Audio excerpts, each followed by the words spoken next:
Good evening, sports fans. Welcome to the Service Electric Network, and we're so happy you could join us today on this gorgeous night in Trexlertown as we are at the Valley Preferred Cycling Center waiting to start the keirin semifinals for the USA Cycling Elite Championships. This is a beautiful night right now. The motorcyclers running around the track, getting ready to warm up. You're going to see the semifinals start soon. And right there, we've got a beautiful view of the nice breeze and the flags waving across the bridge, start-finish line. And here comes that motorcycle that's going to pace our riders for the first 2.5 laps of each keirin. This is the national championships for elite, juniors, as well as Paralympians. So tonight we're going to have a whole range of races, beginning with the men's semifinals in the keirin. We will have finals for the women's 15 to 18 group in the keirin, the men's 15 to 18 group, and we'll also have scratch races for the 17 to 18-year-old men and women and the elite men and women. So we've got a full tab of racing on tap. You see our riders coming up now. They're getting ready to go on the line. They're being rolled up. I know there was a call out this week or last week for holders for these people to make sure there's enough for the whole event. You see 4 riders up there now. We're going to have 6 riders in all in each semifinal. And this is just one of the great events we have here at the Valley Preferred Cycling Center under the lights on Friday night at the it's actually a USA Cycling Center of Excellence. Okay, it looks like we're getting everybody up there now. We've got rider 170, Dalton Walters. Rider 121 is Sander Delgado. Rider 176 is Josh Hartman. Rider 118 is Andrew Chu. Rider 149 is Justin Pack. And rider 174 is Aaron Young. Now what they're going to be doing here when the motor comes around, they're going to get a little push off from their holders. They're going to try and jockey to get behind that motorbike so that they don't have to do a whole lot of work. They'll be drafting off that motorcycle, and they'll have a really good position. The key is to not let anybody come over the top of you to cut you off. And we're off. And rider 121, Sandro Delgado, making a push to try and get behind that bike first. And he got there. There's a nice long line, stringing it out. It's always interesting to watch some of the tactics as riders don't like the position, whether it's second, third, or fourth, or fifth, and what they want to do to try and get into a different position. See the second rider in line there coming a little bit high so that nobody passes him. The second in line there is rider 149, Justin Pack. And Justin Pack does have a teammate in this semifinal, Josh Hartman. Josh is from Brooklyn, and Justin is from Flushing, New York. So right there in that Metro New York City area. So you might see some teamwork here. You also have 2 American Sprint Cycling Program competitors with Dalton Walters and Sander Delgado.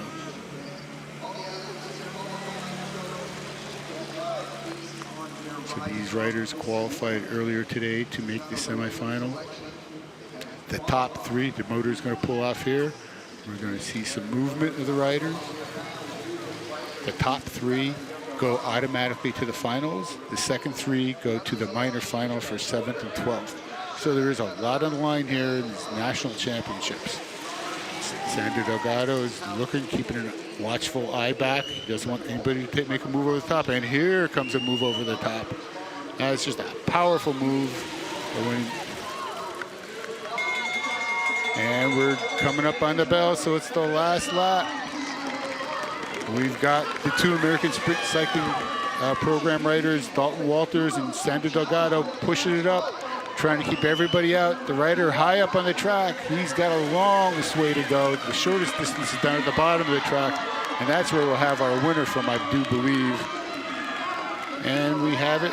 That's number rider 170, Dalton Walters, with the win.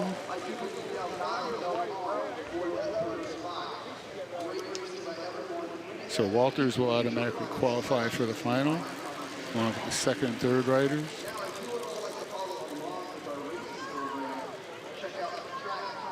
Warming down now.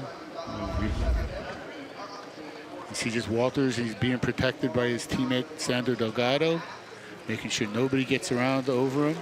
So second place will go to the rider in white, and Delgado will get third. Huh?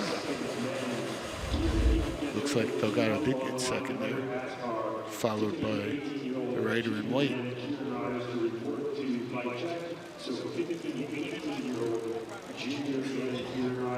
That's a great effort.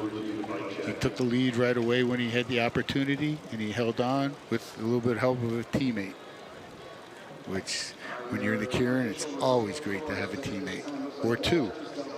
As we can remember from years past when the Australians and the New Zealanders were racing here on Friday nights, and the amount of confusion and domination they created in these keirin events, as well as other events.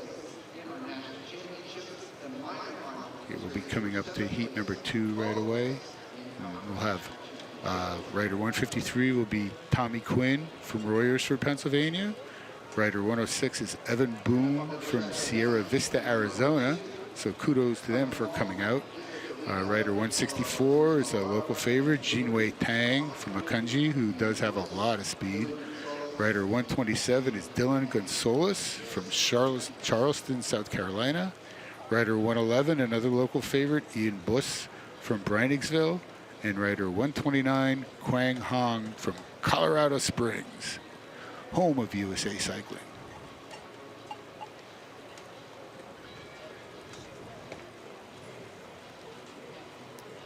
Rider 153 there, Tommy Quinn, is third from the bottom. He's an Edge Cycling.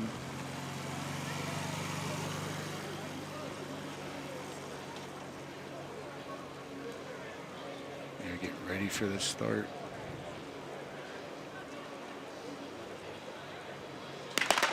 No, the gun was not raised, it was fired from below. Waiting for the motorcycle to come across. Rider 129.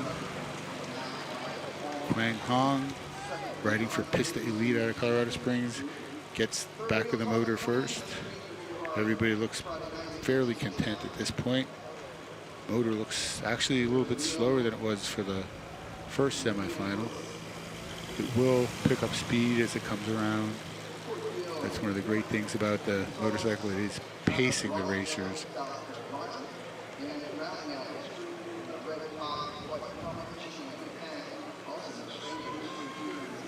We have rider 106, Evan Boone, in second right now. It's just looks like a nice leisurely stroll. You could be doing this at Trexler Park if you wanted to, almost, until they get going. Back in the old days, this used to be a rough and tumble part of the race where competitors would actually shoulder into each other or throw little headbutts trying to create space and room for themselves. Rider 153, Tommy Quinn from Edge Cycling, making a little bit of a move there. He's not content to sit back. Looks like he can actually hem in Quang Hong.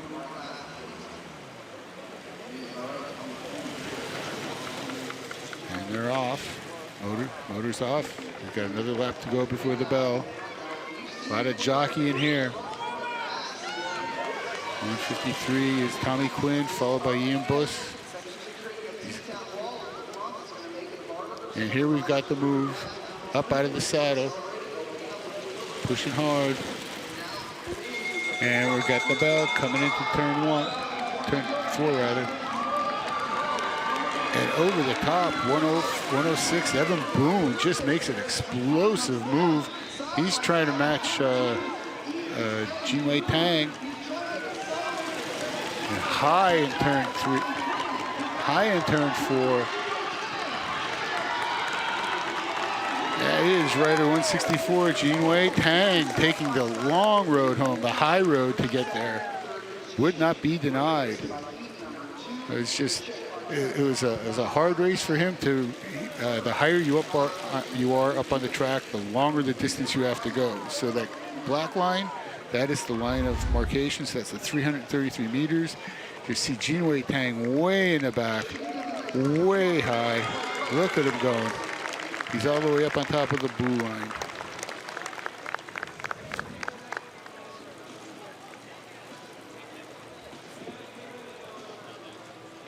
And he was followed by his teammate Tommy Quinn.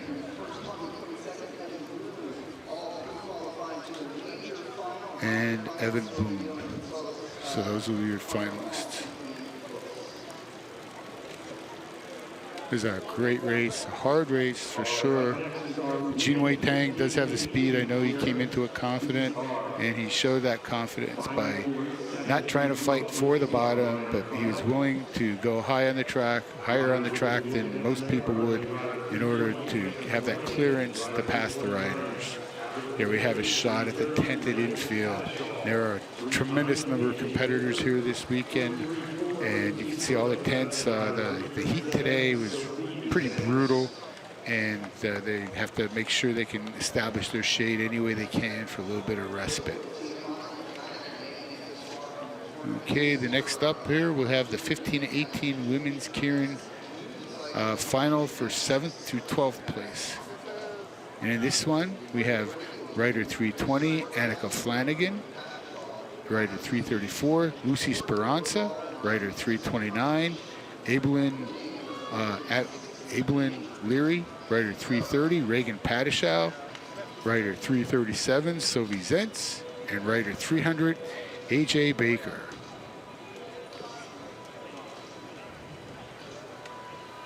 And this one looks like it could be a really competitive one. There's some really good young riders in here, which speaks well to the future for U.S.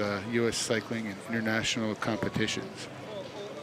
And some of these ladies deserve to be in the finals. So this has been a very competitive field here for the 15-18 women's keirin riders.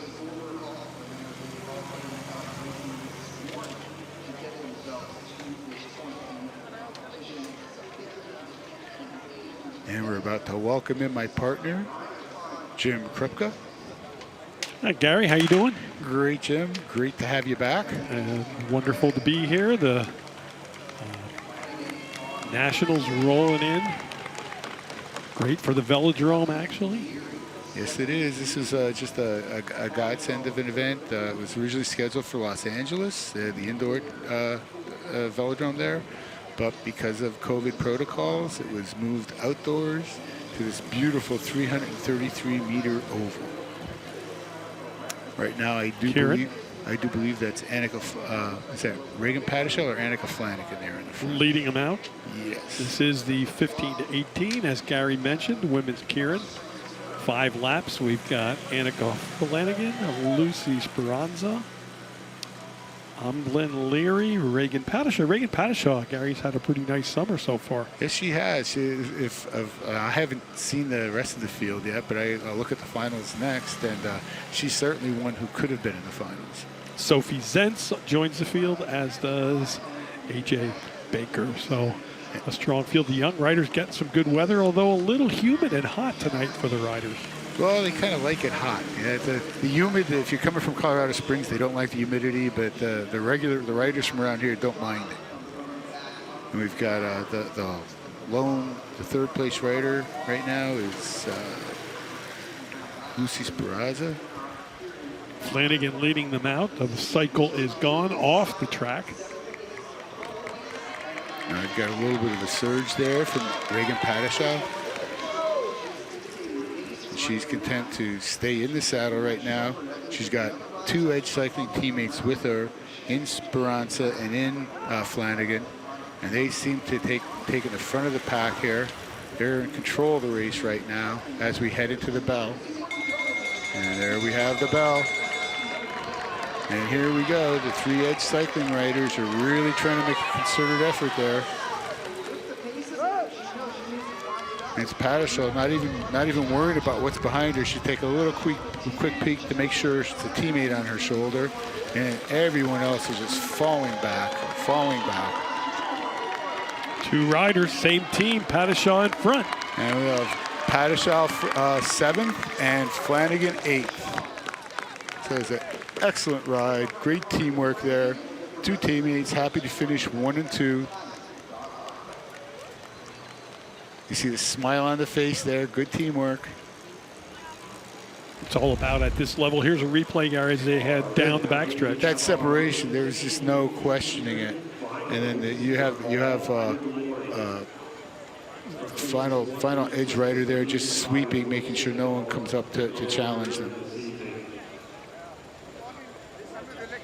Across the finish line, finish start line. And now we go. The next event up will be the 15 to 18-year-old women's keirin final.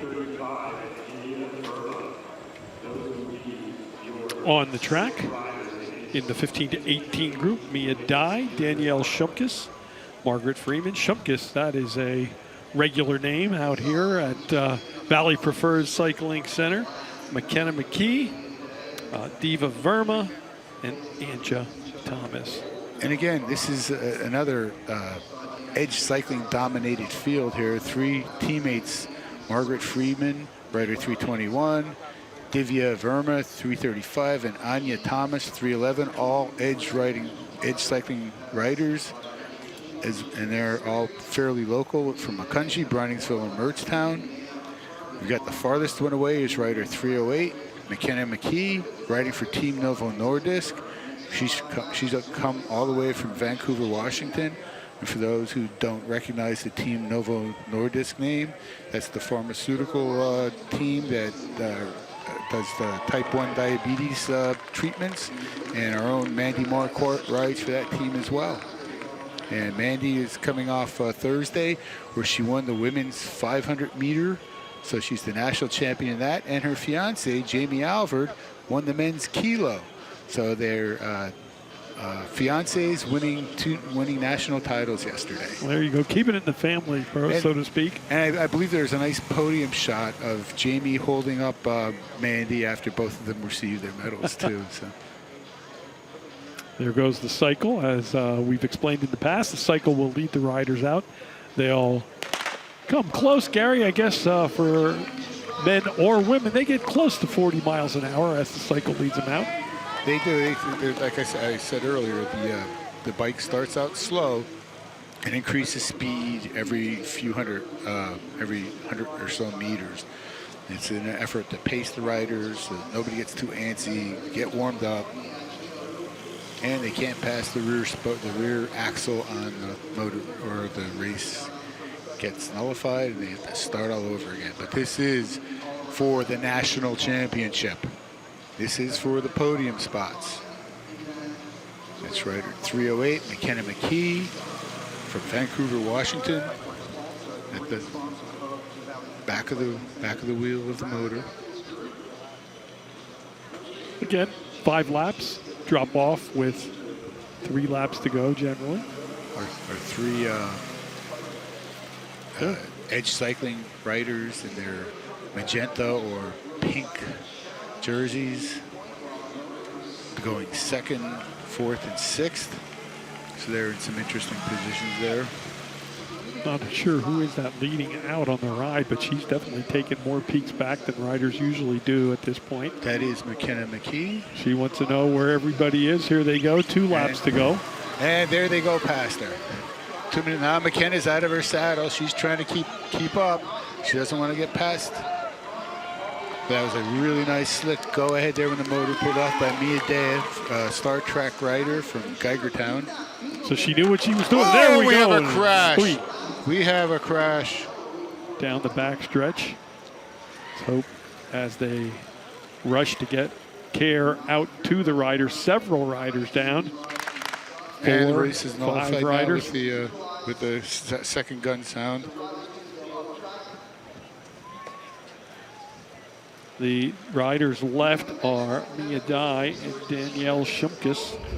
The rest of the riders down. So here you see, Gary, you got an accident right there. McKenna. The rider who was in second just kind of went down on her own, it looked like. And when she went down, did she bump wheels? Yes, she's touching the back wheel there. She goes down, and then she gets run over besides. and we had one rider hit her chin pretty hard on the concrete surface. They'll check them all. Riders, of course, most important, but they're also going to get those bikes out of the way and off the track. Track cleaned up, and with that, we'll take a break, but we'll be back with more racing to the Valley Preferred Cycling Center.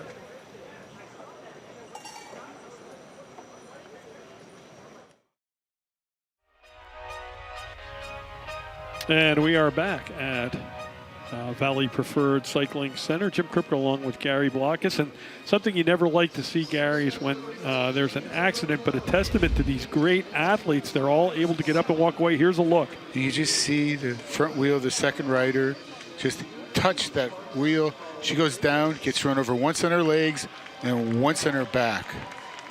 And somehow, remarkably, with the backboard out there, really stretched out there, we see her walking off. Now, she's not walking well, but the good sign is she's walking, and we hope she's going to be okay. And there's you see the agony of the pain of what transpired. They are actually going to rerun that race, but it will be a few rounds up. Right now, we're heading to the men's keirin 7th to 12th place final for the 15 to 18-year-olds. 15 to 18-year-old men in this race. We have Dijon Parks, Carl Paredes, Anson Wright, Donald Anderson Jr. is 436. Brendan Leary is 412. Parks is 417. Paredes 419, and Wright 426. Couple riders from Detroit, the American Cycling League. Yeah, we've got three of them there. That's Dijon Parks, 417, Carl Paredes, 419, and Brendan Leary. And it's going to be interesting to watch these riders here. Again, teamwork. You kind of know what's going to transpire. They're going to try and work for one person, or maybe they're going to work to see who has the best position at the end. But they're definitely going to try and cut off the riders behind them. The only local rider is from T-Town, Macungie, PA. That's Anson Wright. He is number 426. And he is in the blue jersey there with the short sleeves. So you can pick out your local. If you can see his arms, you know he's ours. Right now, 5 riders. This, again, through the 7 through 12 spot, but it'll really be 7 through 11 if there's 5 riders there. That's correct. 7-11. 7-11. Rider Are they all open 24/7? Rider 412, Brendan Leary from American Cycling League in Detroit, leading right now. Here comes a rider over the top. That would be Carl Paredes from Jerry Baker Jr.'s, I believe. And the bike is off, but we've got a move already. Aggressive speed here, hitting the gas. That is indeed rider 419, Carl Paredes. He's actually leading out the three Detroit riders. He's got to watch what's going on behind him because he's got no help. The Detroit riders are right on his back wheel. They're trying to be in the slipstream. They're going to get the bell. Woodville, Washington right now ahead of 3 riders from Detroit. Everybody just about up out of the saddle. And Carl Paredes in the back is trying to put on a move, but he just can't hang. We're out of the saddles now. 3 across, a wheel and 2 wheels behind one another. Here comes the 2 Detroit riders in turn 4. With the green, there we go. Rider 417, Dijon Parks with the win down the home straight. What a move by Parks in turn 3 and 4. Went high on the track. We had 3 riders, Gary, spread out across the track, and Parks takes it in turn 4. And this is the second time we've seen this evening that we've seen a rider take that high line to try and find the room to come through. And here we go. You see Parks coming up high. He's not concerned about having that longer distance to go. He knows he's got speed. And just look at him down that home straight. What an acceleration. Look how much farther he has to go, higher up on that line. All the riders, no concern about anybody behind right away. They were pretty tight. Everybody was really pumping it coming down into turn 4. So it's 417, 419, and 426 in that order. the way they're listed on the program. Parks, Pratis, and Wright. So our 1, 2, 3. Our T-Town rider finishes 9th overall in the keirin for the men's 15 to 18s. Not a bad race indeed. Giving you all these great camera shots from Service Electric Network. We have Travis Huffman, Zachary Long, Rocco Maffa, Brad Wernick, and Parm Long. We want to thank them for being here, setting up, giving us these great shots. That's a look from turn number 1 down at the start-finish line. This is the 15 to 18-year-old men keirin final. Dakota Stein has been Orwigsburg, PA. He has had an impressive summer. Rider of the Year points close near the top. Finn Kohler, Grayson Hauk, Nicholas Roberts, Jacob Evans, and Mason George. This is a full out Lehigh Valley race, Gary. Yes, it is. You have 3 Edge cycling riders in Stein, Kohler, and George. You've got Grayson Hauk from Allentown, as well as Jacob Evans from Akunji, riding for the storied Gotham Cyclists. Gotham Cyclists are one of the big clubs here in the day for racing.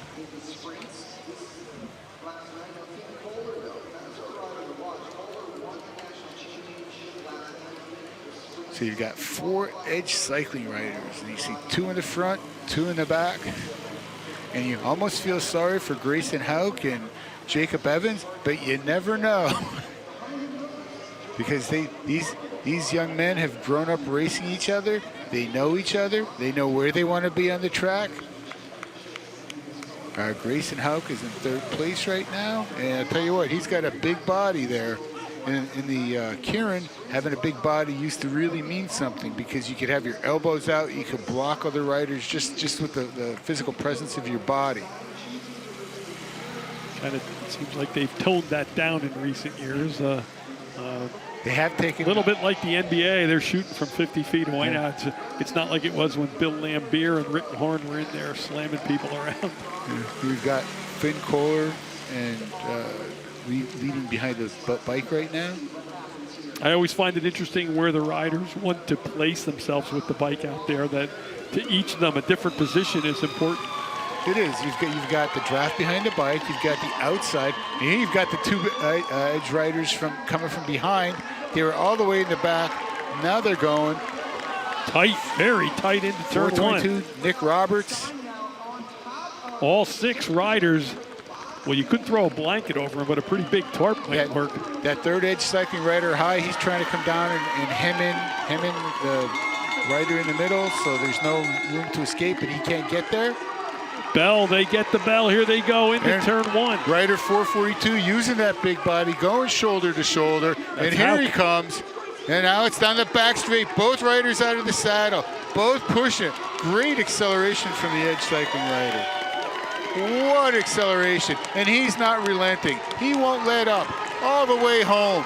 That is rider 425, Dakota Stein, who we've seen here on Friday nights before, making a kind of himself against adults. Here he is in his own element, the 17 to 18, the 15 to 18s, excuse me, and he dominated that. When it came time to get out of that saddle and go, there was no denying him. Maybe all those extra laps Friday. Here's a look, Gary. You see Stein down the backstretch. You just see him match that challenge. He was not going to be denied. That is, ladies and gentlemen, your national keirin champion for the 15 and 18-year-old men, Dakota Stein. He's been having spectacular Friday nights here. He's easily in the top 5, I still believe, even after last week, in the top 5 for Rider of the Year points out here at Valley Preferred Cycling Center for the season. John Kroom has got to be close. One of the other riders that's in. Kroom is in 2nd. Yes, yeah. Could be.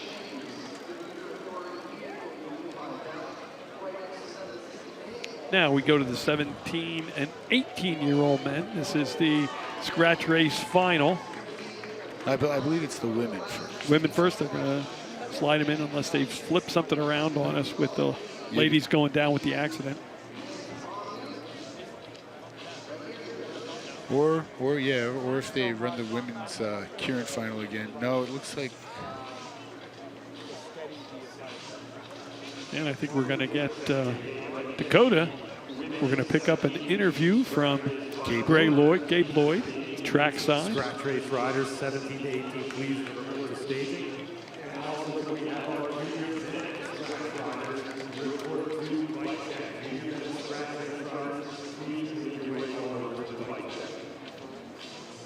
All right, ladies and gentlemen, I am here with our national champion, Dakota Stein. Dakota, tell us where you're from, my man. I am from Orrigsburg, Pennsylvania.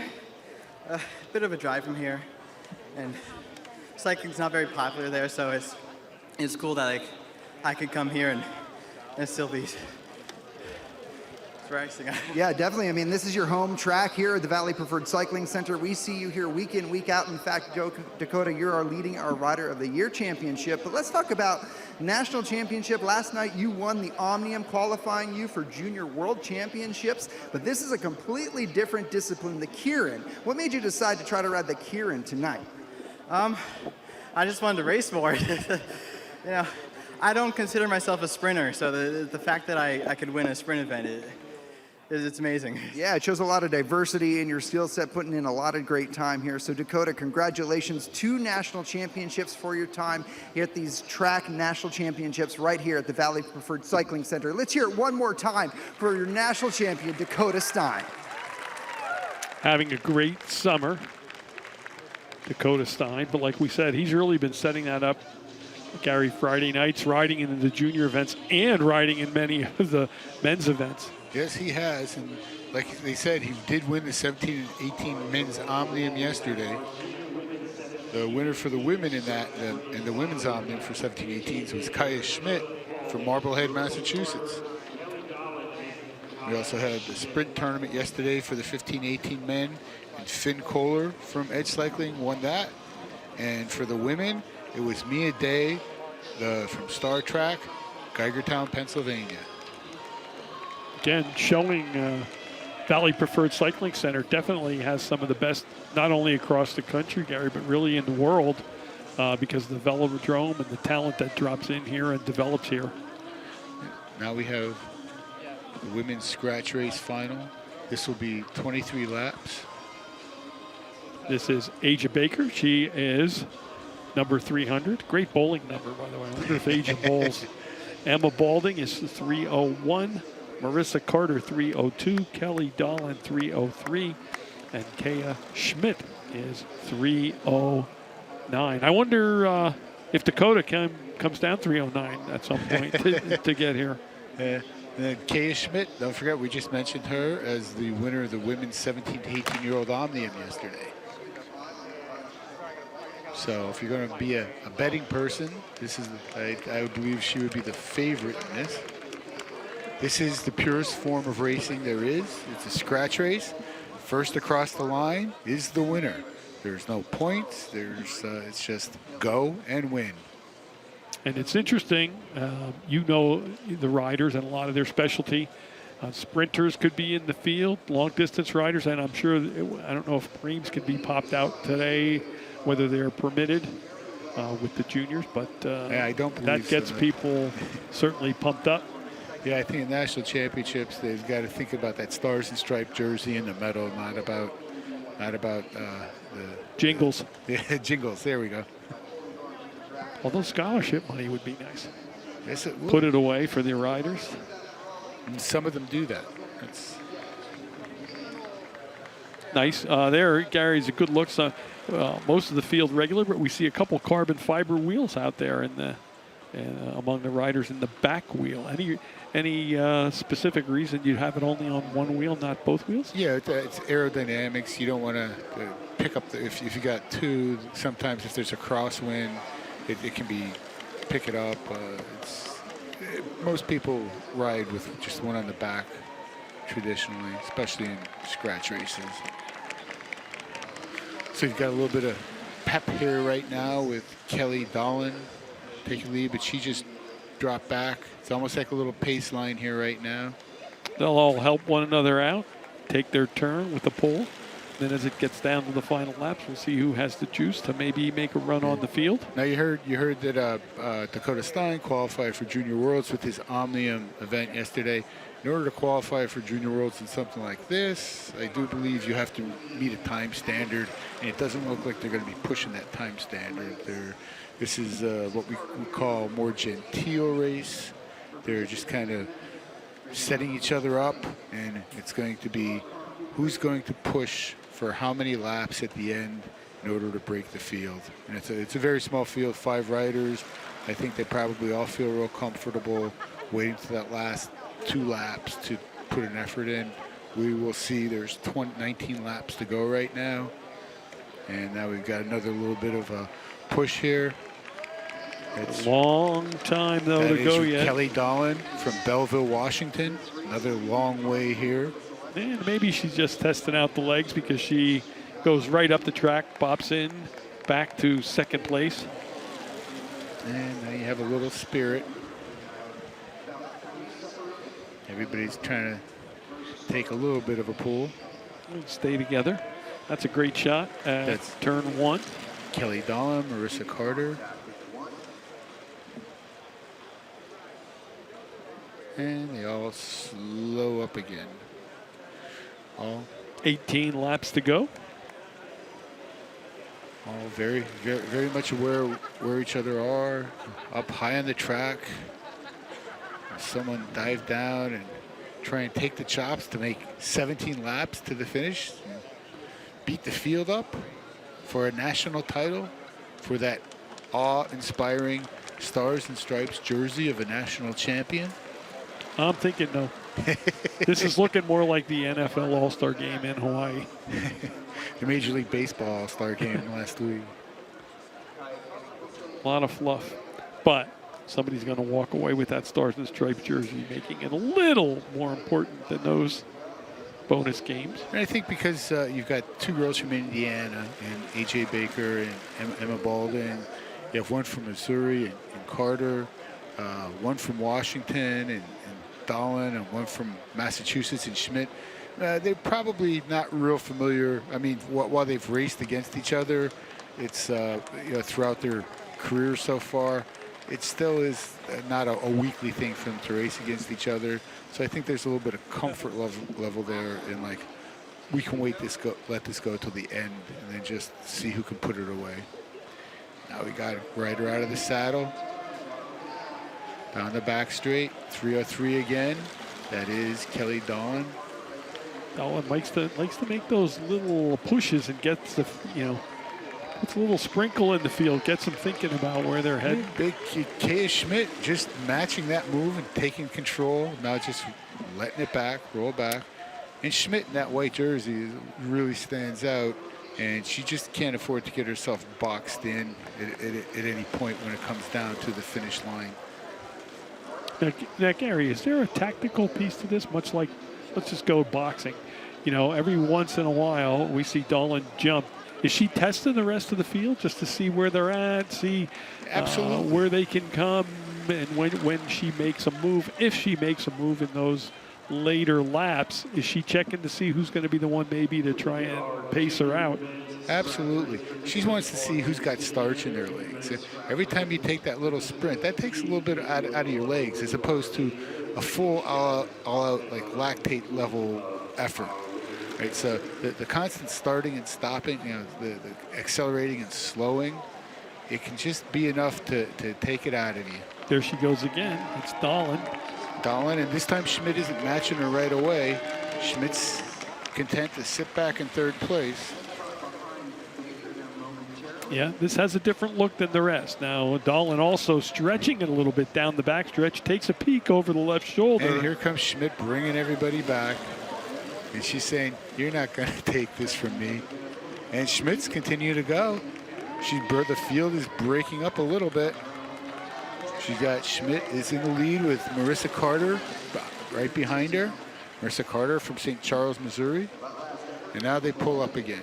One rider has dropped back, but I think she's ready to join the fray. Nope, she's back in turn 1, about a third to a quarter track behind.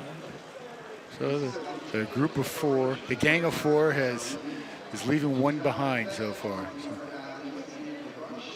This is, I believe, probably what you were talking about with the legs and a little tired. Yes, and it's Dahlin and Schmidt. And the rider dropped off is Emma Balding. But let's see if she now picks it up. It's like they're regrouping and waiting for her to rejoin them if she wants to. Balding. She's out of the one saddle. Behind, but here she goes. She realizes now she doesn't want to get too far away with 10 laps to go. And I would Dahlin, imagine single digits is big. And Dahlin again takes off. And Schmidt looking back, content to sit. Now she goes forward with rider 302, Marissa Carter, on her tail. Now, this has never gone off for more than I'd say 2/3 of a lap, and Schmidt pulls up. I think the hyenas are going to get Balding. She's fallen out of the back in the back. And again, Dahlin, and then second here is Marissa Carter with Schmidt in tow. 9 laps to go. Again, we see the field a little staggered. Now Schmidt's taking that low line. Emma Balding now a half track behind, and another rider kind of dropping off. We'll check when she comes around toward the start-finish line. Looks like that's rider 300, Aja Baker. It's Dahlin 303, Carter 302, and Schmidt 309. Schmidt in the white, Carter in the red and blue. Aja Baker now falls behind and going up big on the track. Emma Balding. She knows the leaders are right on her tail. They may lap her coming up shortly with 7 laps to go. And they will. They will catch her. Probably on this lap.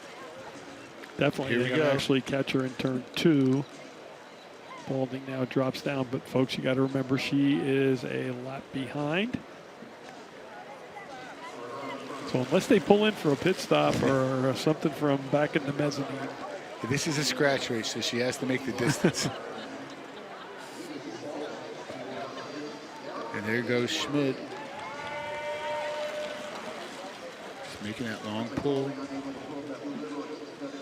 Looks like it's going. This one really looks like it's breaking down to be A between Schmidt 3-rider and Dahlin, race, yeah. no question. No question. Baker and Balding are behind. 5 laps to go for this crew. Carter, Dahlin, and Schmidt. Carter 302, Dahlin 303, Oh, Schmidt 309. Carter making a move underneath. But she comes up. Oh, she takes Schmidt on a little bit toward the track in turn 2.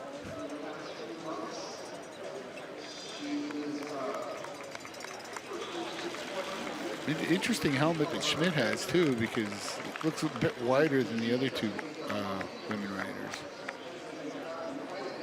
Yes. Usually a dark helmet would look wider or bigger, but that white helmet of Schmidt certainly seems wider than. Maybe she's going to Does it take off Carter and Dahlin? like Sister Patril from back in, I don't know. Yeah, from Just the dated flying- myself, the flying nun. She's going to become the flying cyclist.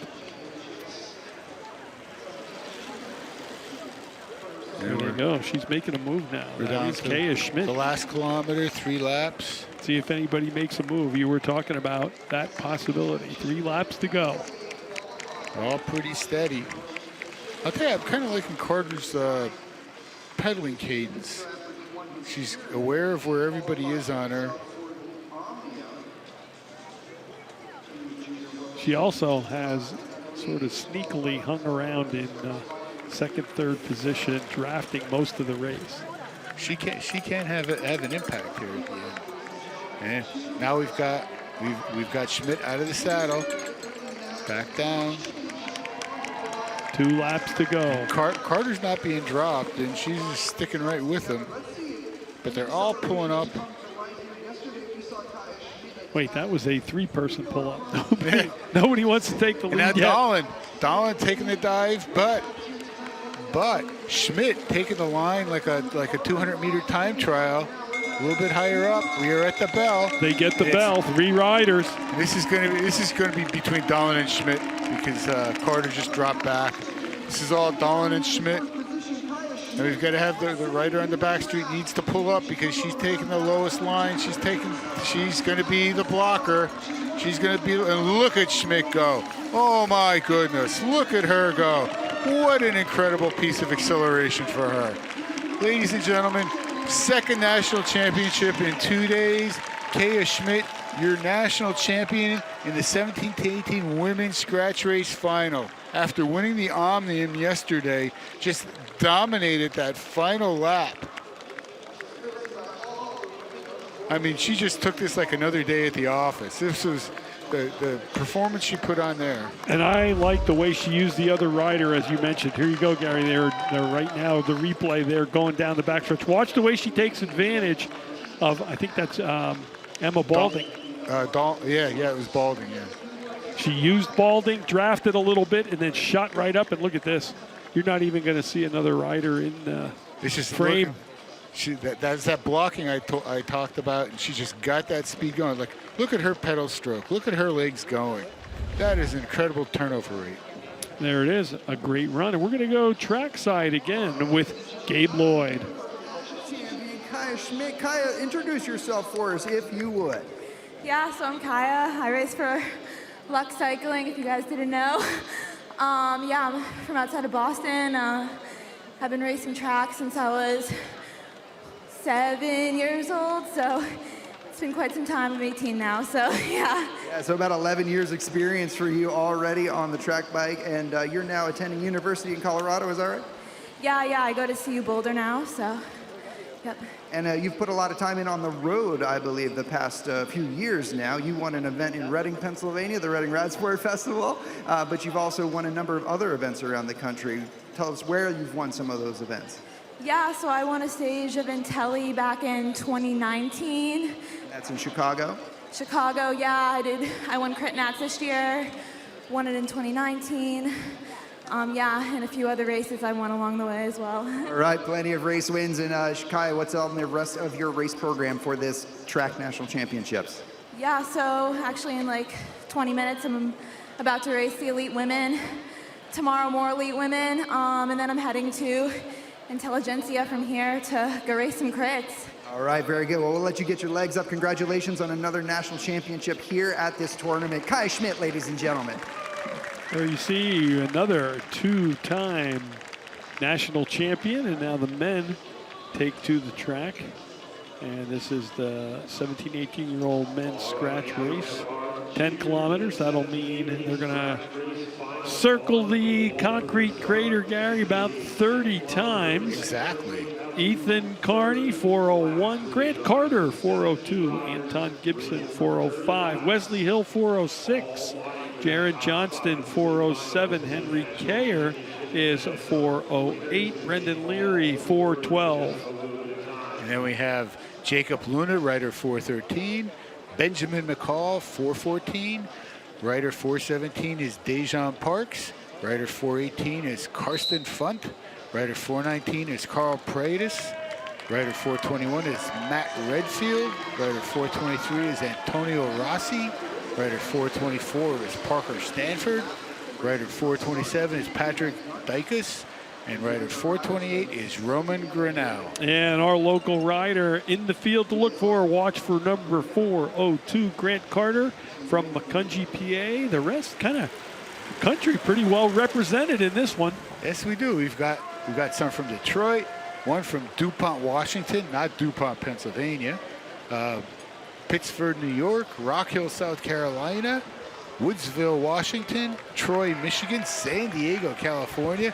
Boy, I guess they're missing Cali right about now. Oh, yeah. Seattle, Washington, and Brooklyn, New York.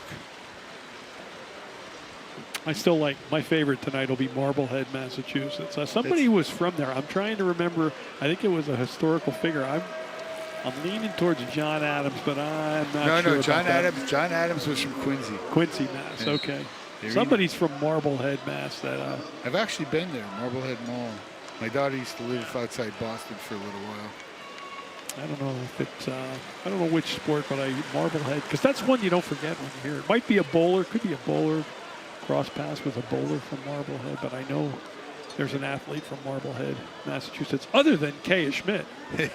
Or Keirin Schmidt, the most recent to have success for Marblehead, Mass.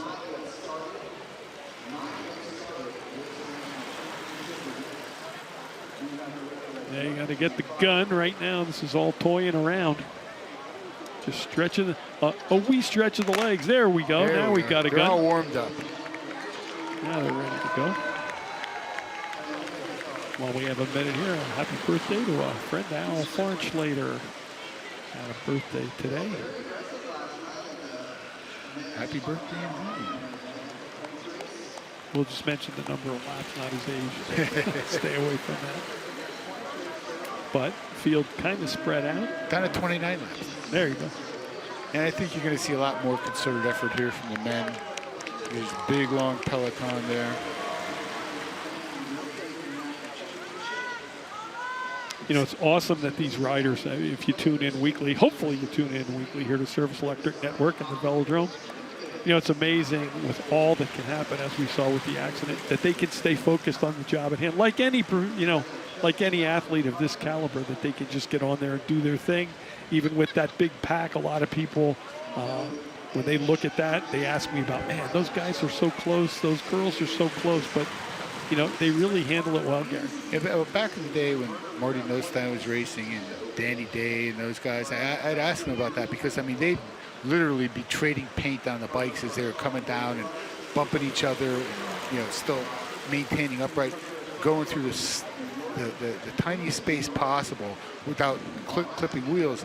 And I say, how do you do that? They say, well, there's 1,000 decisions go through your head in literally milliseconds, and you just have to make the right one.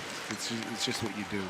So it's almost like any profession. It's the more you know, the better you can accomplish those decisions. Experience, so important in every sport. Here we get Ryder busting away. 408, that's Henry Kaiser from the Jerry Baker Juniors of Bellevue, Washington. When you look at this field, these are 17 to 18-year-olds. That's pretty impressive.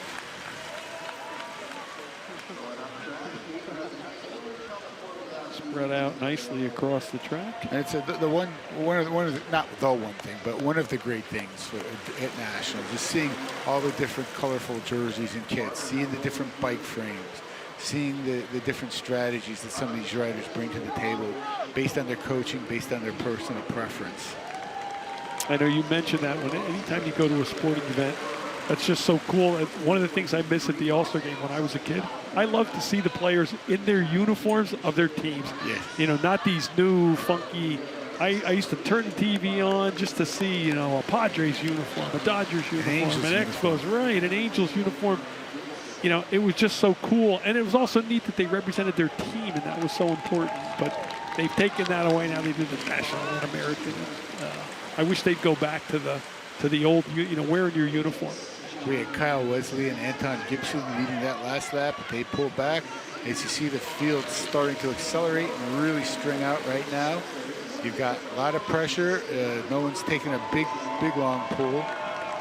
Rider 423. In these events, Gary, Antonio Rossi. In these events, it seems like there has to be a little bit of a coalition to do a breakaway this far out. 23 laps to go that's a lot of spins around the track, and you really need a concerted effort to get away.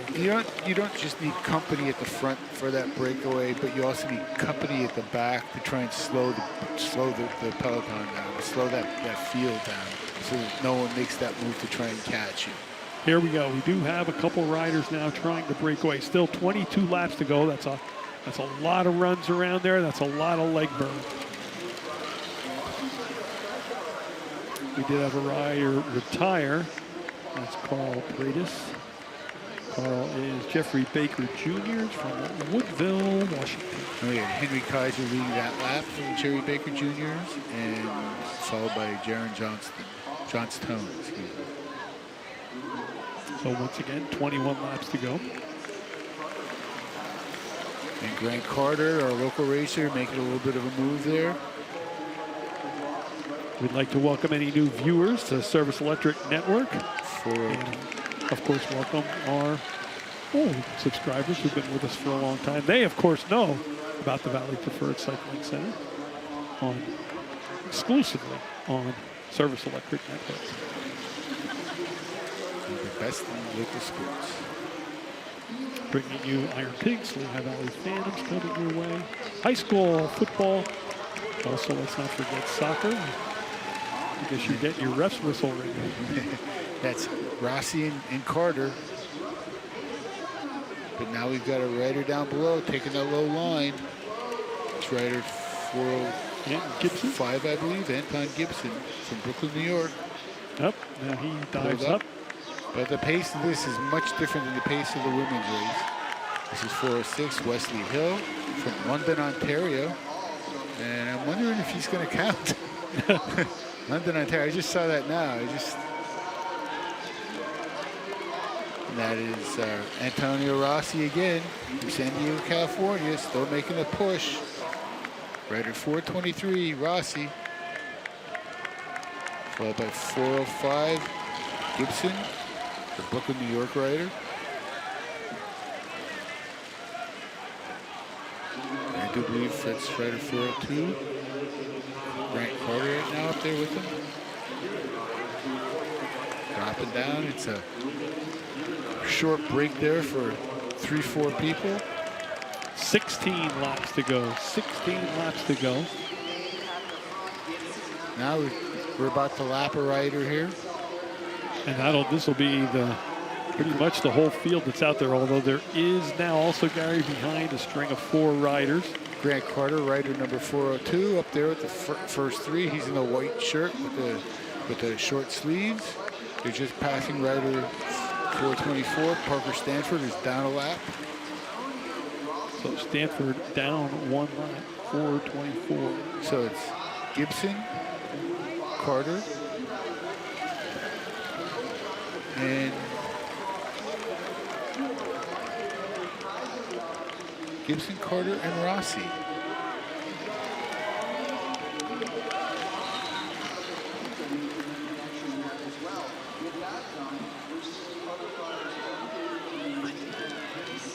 Just had the field swallow up a couple riders. Now we have also a set of 3 riders might get lapped very shortly. 4 riders, actually. So you've got a little bit of mayhem and trying to figure out who's who.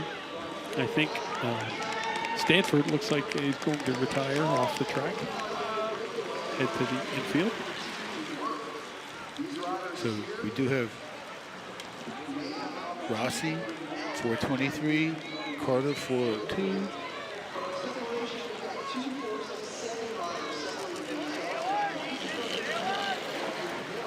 now we're trying to keep them straight here for you.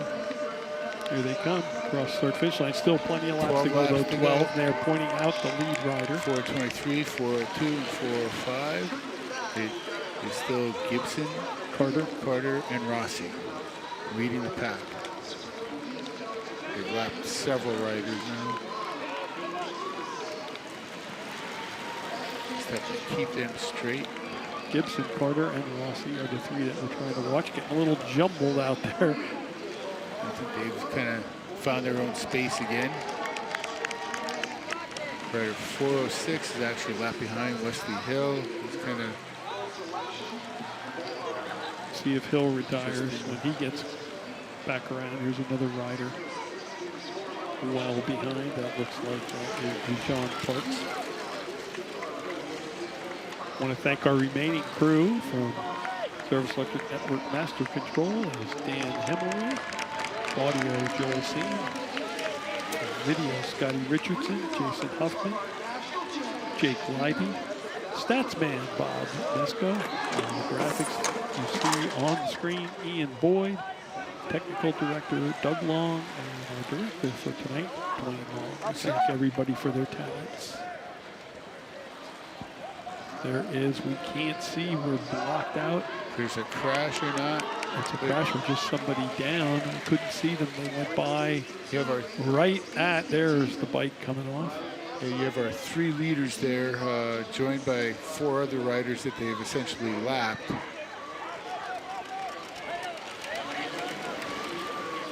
knew if a rider was pulling off, Gary, and something was going on to our right.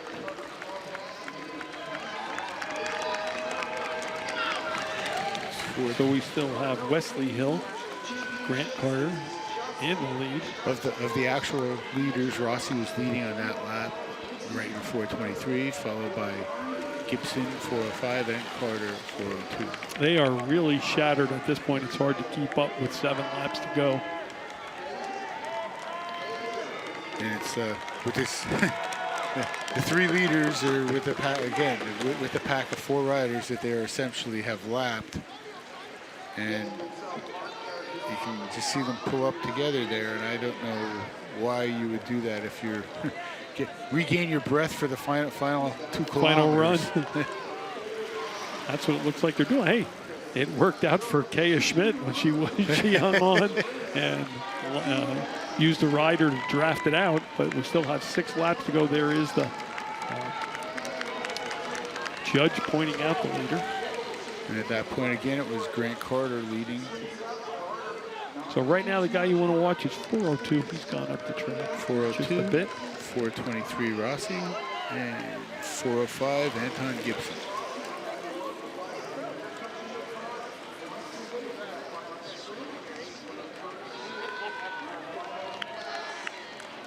And here they come through again. 4:02, 4:05 Gibson is leading that one. He's down a little bit lower on the track than. So it is Carter, Gibson, and Rossi.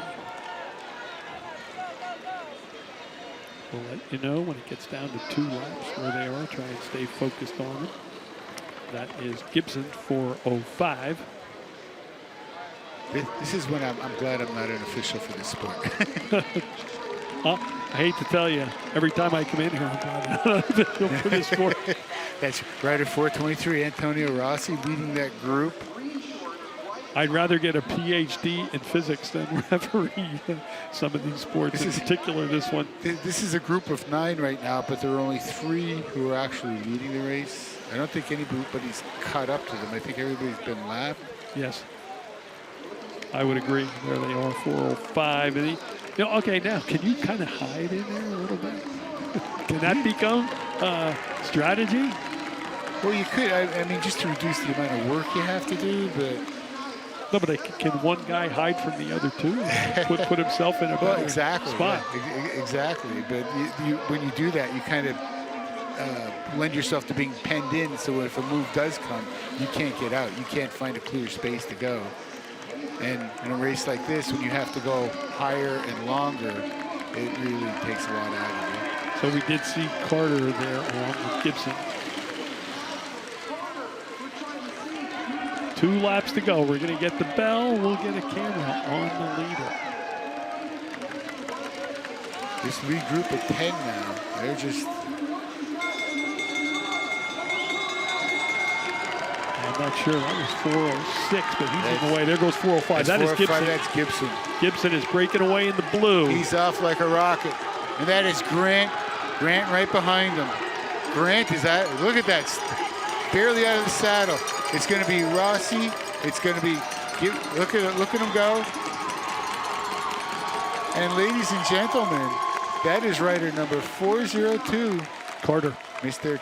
Grant Carter, who wins it.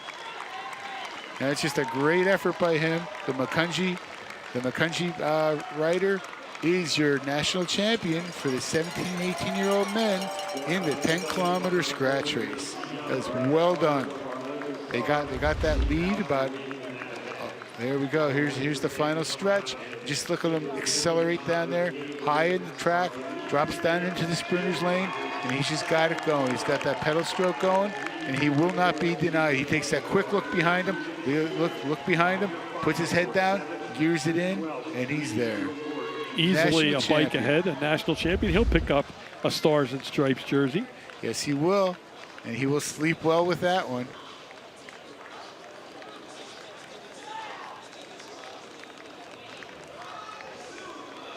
That was just a great race. That was a great strategy. The three riders finished 1, 2, 3. They broke away. Real quick effort. lap the field, and then just set themselves up nicely for that final sprint over the last 2 laps. And a good run. This now should be the women. I think they're bringing back, Gary, most of the field. That's impressive that they've come back after the accident earlier in the show.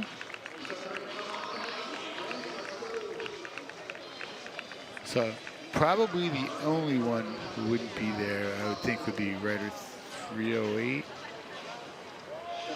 Yeah, McKenna McKee. No, there she was looks also like a she's- second rider. There was a second rider who was out who had a towel on. Of course, we couldn't catch the number. It looks like McKenna McKee is in there with the blue helmet. I do believe.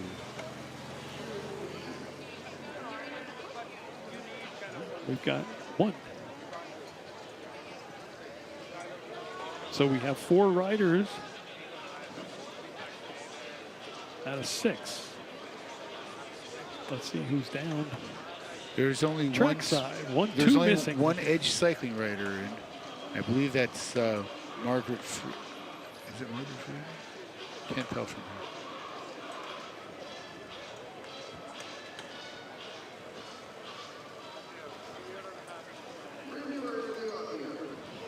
There is McKenna McKee, I think, Gary.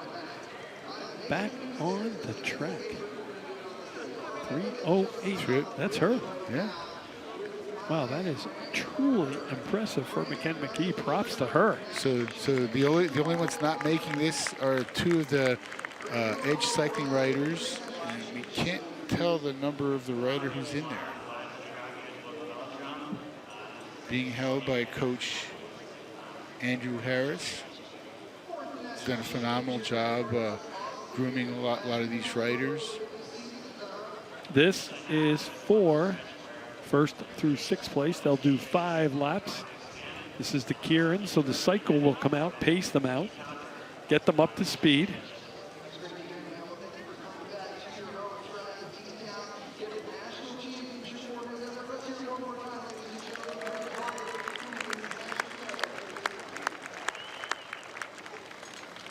And we're lined up.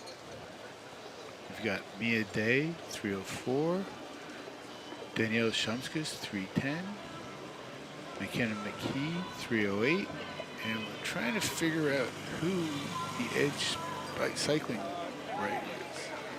You can't see the number from here. I'm wondering if it's 321. 311, rider 311, that is Anya Thomas. So both Margaret Freeman and Divya Verma are out after being shook up or injured in that crash on the first run in this keirin final for the women's 15 to 18-year-olds. So we have Mia Day on the track. Danielle Shumkis is 310. And McKenna McKee took a big spill. The one that bumped tires. She is out there, and Angel Thomas, 311. And McKee, again, lead behind the bike, first wheel. That is how it went in the first ride.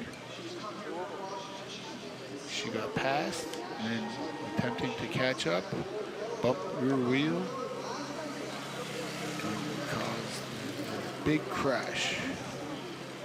But she's back out there, no fear. No brakes, no fear. That's the awesome part, I think, in any sport, football, basketball, soccer, field hockey, lacrosse, whatever. Injury, bump, you got to get back out there as quickly as possible and try to. Now, obviously, never want to put yourself in any position to incur further injury or harm to your body, but the bike is off. Shumskis going high from the back, trying to make a move here with 2.5 laps to go. And there she goes, Shumskis. She's turning this into a long sprint if she can. She wants to get away from the rest of the field. But here comes McKenna McKee again. She's on her back wheel. This is where it got dicey the last time. They're past the dicey part. They've got the bell lap. See if they can hold it together. They head into turn 1. But there goes McKee. McKee at the bell at the start-finish line, taking the lead. And she's still holding on. Shumskis is retired. She's out of it. Day taking the lead now. Mia Day, 304. And Day has accelerated her way into a national title. And, oh, a good throw at the end there by Anya Thomas. I don't know if she got second place. But Mia Day from Star Track Cycling out of Geigertown, Pennsylvania, your national champion for 15 to 18-year-old women in the keirin.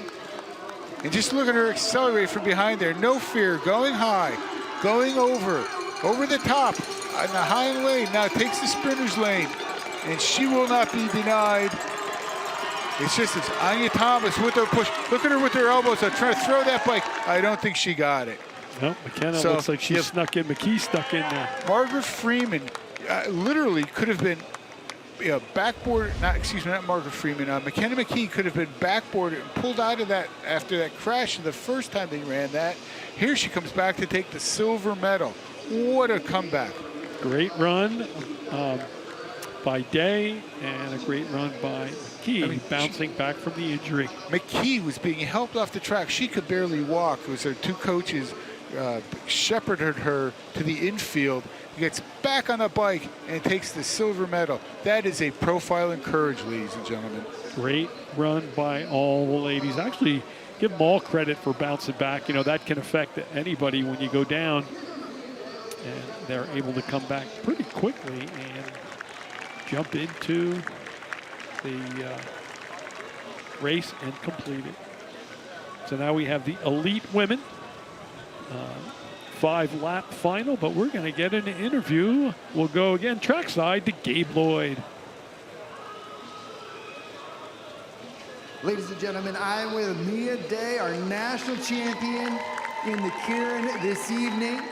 Mia, introduce yourself for the people not here tonight. Hi guys, I'm Mia, I'm 18, and this is my first junior keirin medal. Congratulations. Now, you also got a national championship last night in the sprints, but tonight is your first championship in the keirin. Walk us through that race dynamic in this ride in particular. I mean, it was definitely tough. All the ladies in that race were the strongest girls in the nation right now. So. Right, and what's on the horizon for you coming up after this ride? Junior Worlds in Cairo, Egypt. All right, so Junior World Championships for Mia Day in Cairo, Egypt. Coming up. Congratulations, Mia, for a great ride. 2 national championships at your home track. We'll see you at the award ceremony later on tonight. Cairo. What a great run as she's able to come from behind. I give all the gals credit, Gary, in that race, all the women credit in that race to come back from that injury. That was pretty nasty. A lot of riders went down. We hope the 2 that were not able to compete and finish are okay. That was a tremendous, to hear the Junior Worlds in Cairo. I mean, that would be a dream trip to go to Egypt, to go to that whole region. Especially, I wonder if the velodrome's near the pyramid. You know, they go around the Sphinx and the pyramid. They built that big oval there. I don't think they would do that to that site, that desert. I don't know. I've seen the movie The Mummy. I think I've seen the track there. Now we're going to have Valley of Kings. The elite women, 5 laps. This is Allison Wasilewski is number 33. The keirin, 7 to 12. Final. Stephanie Lawrence, Lisa Nutter, Mary Wentz, Marina Placer, and Kate Kelly. So Allison Wasilewski is probably one of our top picks for this. See what she can do. Former outstanding rider. These guys from all over the place. Wasilewski from Orfield. We got Colorado Springs, Colorado represented, a big Olympic area. Philadelphia, Pennsylvania. Of course, Lisa Nutter. She's been up here several times. Cleveland, Ohio. And Lowell, Michigan. And Crystal Bay, Nevada is Kate Kelly. Not Lowell, Massachusetts, but Lowell, That's Michigan. right. That's caught my... I had 3 things going through my head there. Lowell, Massachusetts. Mike Lowell from the Boston Red Sox. Lowell, Michigan.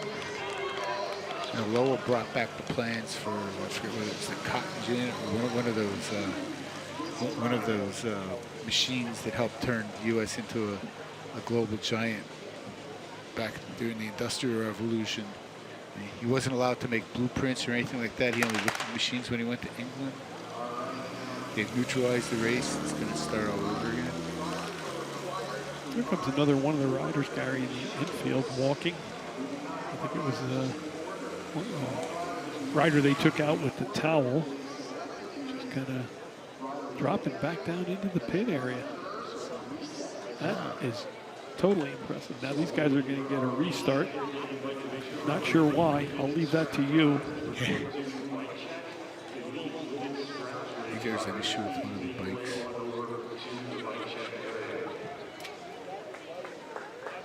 Mia Dye, 2 championship wins. Kara Schmidt, 2 championship wins this weekend. Dakota, 2 championship wins. oh, they didn't. They were not lined up correctly in the order that they were selected. Ah.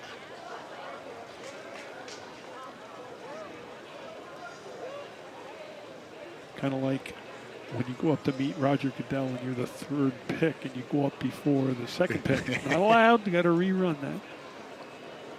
She's coming back around the track. Kate Kelly. She's from Crystal Bay, Nevada. We're waiting for her. It's going to be a long ride. She left this morning at 8 o'clock. She'll be here Wednesday. She's down below what we call the Big Blue Sea, trying to take the true shortest route. She could have come right across the infield. Motor's coming out now. Motor's going to beat her. Caitlin Kelly, now we're understanding, has been disqualified.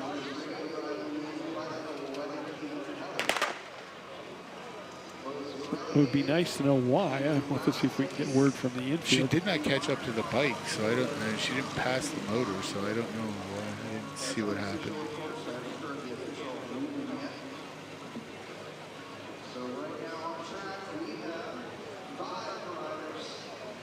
So now this is obviously for 7th through 12th place. So somebody, Kate Kelly, will be in 12th place. And everybody else will get 7 or 11. Again, keeps cropping up. That's right, 35. Mary Wintz from Cleveland, Ohio. Behind the motorway. We've got Allison Wozleski sitting on the 2nd wheel. This is pacing out. The riders will. Oh, okay, so Miss Kelly, she incorrect behavior right behind the motor, so maybe she did catch up with the motor. I don't remember her passing the motorcycle, but Or she could have missed it, or she did past the back wheel. Or she did something illegal against one of the other riders. And they just called it very quickly. And now the bike is off, the motor is off. The riders are set to go. Wozlewski sitting comfortably in 2nd place. She doesn't want to be boxed in. This is the elite women. She's in the sprinter's lane. Now she comes out of the sprinter's lane. She feels the heat coming around from around her. Assumes command of the race. We've got a rider coming over the top. We've got several riders coming over the top. Lisa Nutter is in 3rd right now. Wozleski taking the lowest angle possible. She's in the sprinter's lane. Everybody else is above it right now, our competitors. But here's the bell, and they are taking off. There's rider 16, Stephanie Lawrence from Colorado Springs, flying. They are and tight. 4 Wozleski riders. mashes her, and Wozleski just blows her away. And she is just going great guns. Wozleski. She says, "Do not tug on my cape. This is my track." That's Mary Wintz. Mary Wintz, number 35, I think, took it home.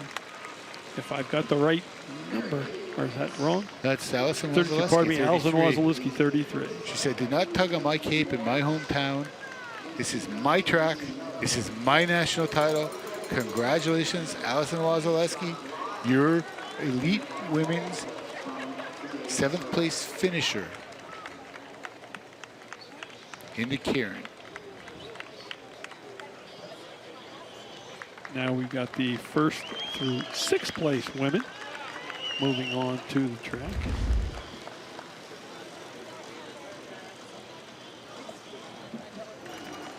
This is a list of names we know well. There's Allison Wozlowski-Gary, the 7th place. She just said, "This is my track. You're not going to do this to me in my home track." We've got number 17, Mandy Marquardt. Number 13, Ivy Coaster. 22, Annalise Ostrich. Kayla Hankins is number 9. Christine Derricole, number 4. And Jennifer Wagner from Houston, Texas. I believe Ivy Coaster regular here, Mandy Marquardt, coming off her 500-meter national championship yesterday. We have to look at her as one of the favorite in the race. This field has the most interesting, of course, Allentown, Pennsylvania. Then we have El Segundo, California, Powder Springs, Georgia, Scottsdale, Arizona, home of Ping, and I think Phil Mickelson, Brooklyn, New York, and Houston, Texas. We don't hear anybody banging on any garbage cans out there when the race gets started.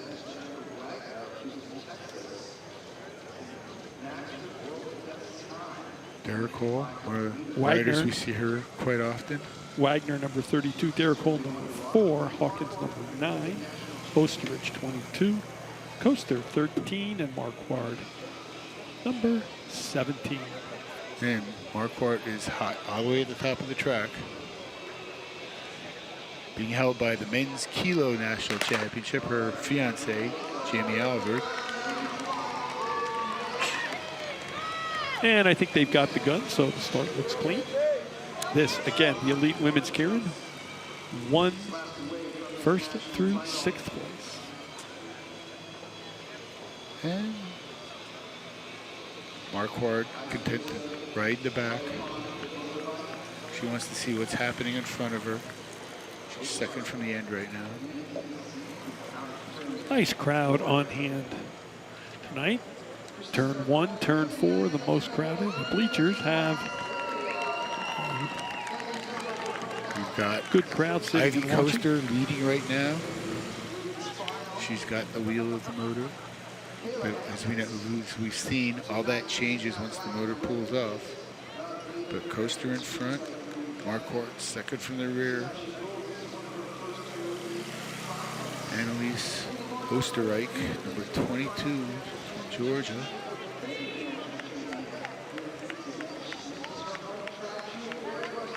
He's in second, sitting behind Coaster.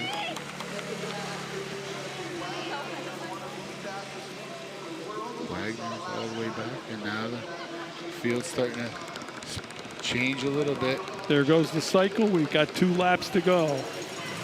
Marquardt hanging back, wanting to see how everything plays out in front of her. She's just making sure she doesn't get penned in, giving her a look back. When's she going to come out? Kayla Hankins right now holding the lead. They'll get the bell as they come And down the backstretch. Marquardt. There goes Marquardt. Marquardt, Wagner knew whose wheel she wanted to be on. She dropped back behind Marquardt, who wanted to be in last. It looked like the start of it. And she's just going. Marquardt showing her speed, showing her elite preparation. Jennifer Wagner's behind her, but Marquardt leads in turn 3, heads to turn 4.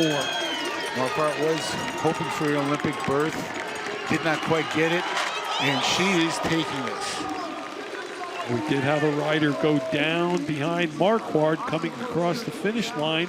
Rider tried to make a move as they were just away from the start-finish line. There, look at right Andy before the Marquardt. finish. Marquardt, just a wonderful tactical race. She just knew exactly what she was going to do. She let everybody do what they wanted to. She took to the back, accelerated when she needed to. We see the 4th rider here is going to go down. Let's see what happens. She goes a little bit of a bump there, a little bit of a bump from the rider who finishes 3rd. So it'll be interesting to see if there will be a relegation for the 3rd place finisher. And the rest of the riders come across the finish line. But that is how you used to see racing happen all the time here with with the keirin, the bumping. It used to be de rigueur. So Mandy Marquardt, her second national championship in as many days. Taking the silver medal was Kayla Hankins from Lux. Marquardt winding down. And our rider who did go down, she's sitting up, which is a good sign. Here comes Mandy Marquardt. Rolls through. Are they going to send her down to Gabe Lloyd? I'm not sure at this point. Gabe Lloyd trackside. She's going to walk across the finish line. The rider who went down. You see That was Ivy pushing her. Coaster. That was Ivy Coaster. So she's the one who got bumped. It's up to the judges to determine that, though. From our angle, it looked like she had the line and was bumped by the rider who finished third. Can't be sure. Ivy Coaster walks the bike across the line. To cheers from the crowd, no less. Yes. Her good. hometown crowd, basically. But it's not her hometown crowd because she's from El Segundo, California, but she races here quite frequently. She's a regular. So we've known her for several years, and it's wonderful to see her get up and walk normally, not walk injured. And there's a look at the infield. Tent City in the middle of the field. The riders under there getting shielded from the sun. Some have been here, I'm going to assume, during the day where it's been pretty warm. And we're going down to interview with Mandy Marquardt. I'm here with Mandy Marquardt, and she has gotten herself another national championship here at her home track this evening in the keirin. Mandy, how's it feel to win another national title here in T-Town? That one hurt. It was good. What was different about that race that made it hurt? Yeah, I just I knew what I wanted to execute, and you know, to just being safe, aggressive, but yeah, I just was trying to just go and play to my strength. It looked like you had your eye on Jen Wagner there for a long time. In fact, you two had about 15 meters between yourself and the bunch there as the motor pulled off. What was happening there? Yeah, I mean, it's normal in keirin racing to create gaps. You don't want to be bunched up, and I already saw some bumping, which is normal in keirin racing, but it does need to happen when you're rolling pretty slow too, so the speed has to increase. And that's what I was trying to do, just roll on the speed. And yeah, your speed differential when you came around the bunch was incredible, so you definitely played that perfectly. Now, what's left on your race program for this U.S. National Championships? yeah, tomorrow, the sprints, definitely one of my favorites, and then the team sprint with McKenna McKee, who earned the silver medal, and really excited. So. Well, the cool thing about McKenna, she's also on Team Novo Nordisk. Do you want to tell us what that is? Yes, along with the team sprint now, it's 3 riders, so it's with Allie as well. And that's going to be fun, 3 laps around here. But yeah, Team Novo Nordisk is the world's first all professional diabetes cycling team, so we're all racing with type 1 diabetes and showing the world what's possible. Awesome. Well, you've definitely proven that here today in T-Town. Congratulations, Mandy Marquardt, another national title on your Palmars. Mandy Marquardt, ladies and gentlemen.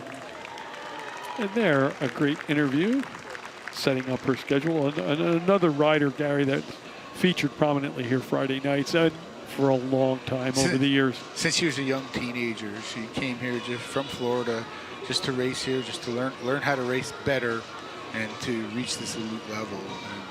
And she was really hoping for the Olympic berth, and it did not come, but there's 2024, which is just, it's not even a quadrennial away now. It's just 3 years away.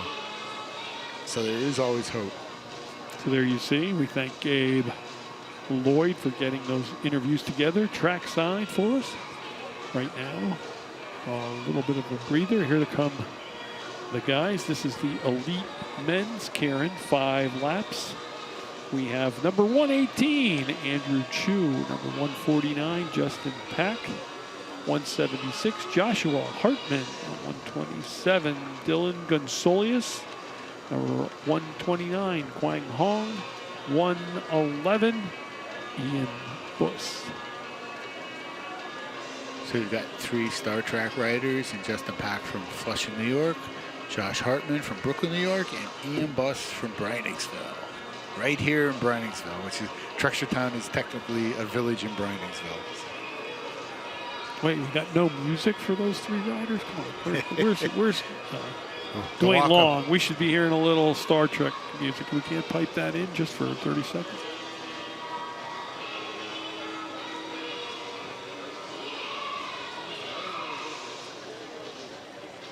And again, this is the final for 7th to 12th for the elite men.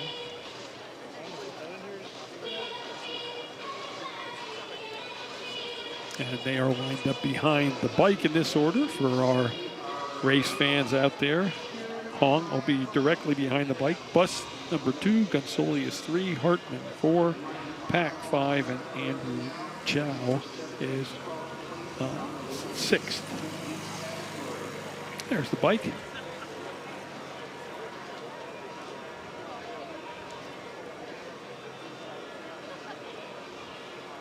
they're getting ready. Here See if comes we get the motor. gun, and we do. The riders are off. And there's some big gears on these boys. 5 laps to go.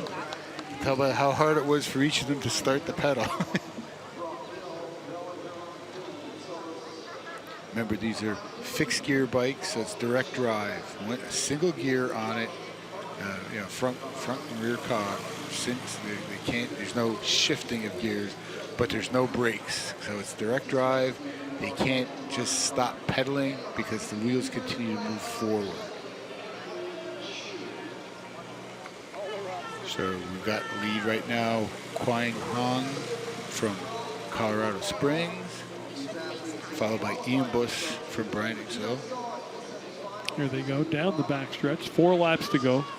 Cycle gets ready to come off, gets the riders up to speed. This is the home track for both Andrew Chu, rider 118, and Ian Buss, 111. Josh Hartman, a frequent visitor here as well.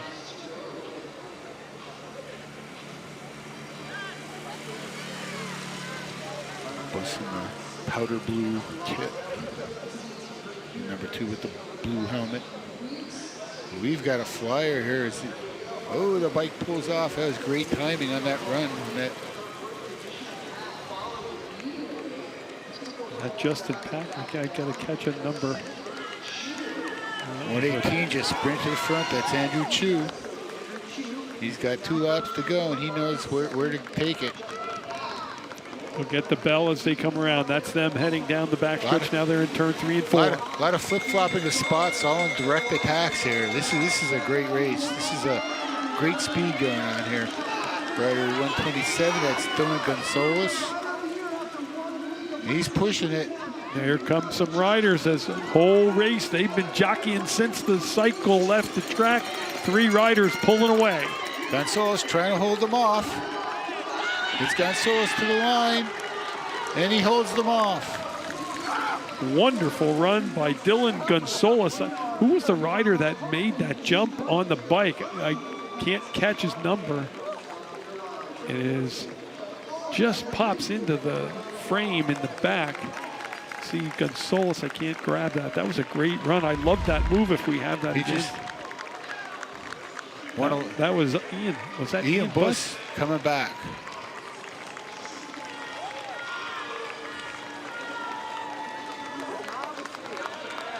Gonzalez holds him off. You know, Gary, a lot more coaches here tonight, too, than usual, it seems. Yeah, they're in the infield. Because there's so many kids here. They're from all over the country, so they've got a stable of riders. So they're all here to to make sure their riders are getting the best advice possible, making sure they're eating properly. Especially, it's so hard to eat properly when you're away from home, and hydrate properly as well. So Gonzalez, your national champion in the men's keirin. And now we have the elite men. This is 1 through 6 now. Yeah, excuse me. that was 7th place, not 12th. Right. I'm sorry. We got it. A lot going on here tonight. This is 1st through 6th. Lined up behind the bike in this race will be Aaron Young. He's 174. 121 is Sandor Delgado. 170 is Dalton Walters. 153, Tommy Quinn. 164, Jeanwei Tang. And 106, Evan Boone. That's the way they're lined up behind the cycles. And don't forget Mr. Tang in his semifinal took the long way to win his heat. It's going to be interesting if he can do it in the finals, where he's going to try and set up, when he will try to make his move. Jeanwei Tang and Tommy Quinn are the two edge cyclists in here. You got a favorite? I like Jeanwei Tang. I know his speed. I know what he can do, and he certainly showed it in the semifinals when he not only came from behind but went high through the third turns 3 and 4 to do it. So, do you like his positioning in the starting place? We'll see. It all depends on where he wants to be. It's not what I like; it's what he likes. What you feel comfortable. I like Mandy Marquardt said. She wanted to see. She was afraid of sketchy riding. She wanted to see what was happening in front of her. And some riders like to lead. Some riders like to come from behind. So you got rider 174 trying to push it up there. Aaron Young trying to get behind the bike, get behind the motor. That would be my riding style, by the way. You just mentioned it. Sketchy riding would be my riding style. Jeanwei Tang is back farther. Third or fourth or fifth positions it appears.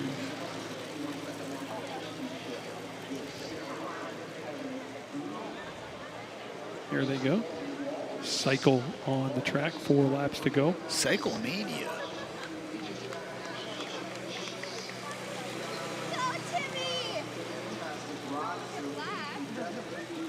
You always in these races you want to put your money on the person with the most speed, because that's typically how it goes. But then when you see the crashes or you see some tactics come up, it changes everything, levels the playing field, so to speak. Levels the banking.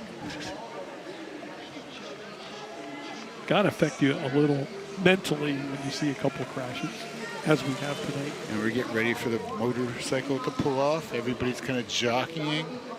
Uh-oh, we've got really close to passing the motorcycle before it comes off. We've got Aaron Young, I believe that is. Or Evan Boone. I'm not Evan sure. Boone. Oh, that's it, right? Evan Boone. Evan Boone takes the lead. Still got a lap and a half to go. A couple riders peek back there trying to make a move. These guys are really tight heading down into turn 3 and 4. They'll get the bell right here. The key here is not to get boxed in. The key here is to not get boxed in. Rider 153 making a concerted effort there. That's Tommy Quinn from Edge Cycling. Jeanwei Tang is way back in 5th place. He's really got to go high over the top. He was like all the way up. He is being taken up the ride. He's being, look at, and he just can't quite get there. That was Evan Boone, I believe.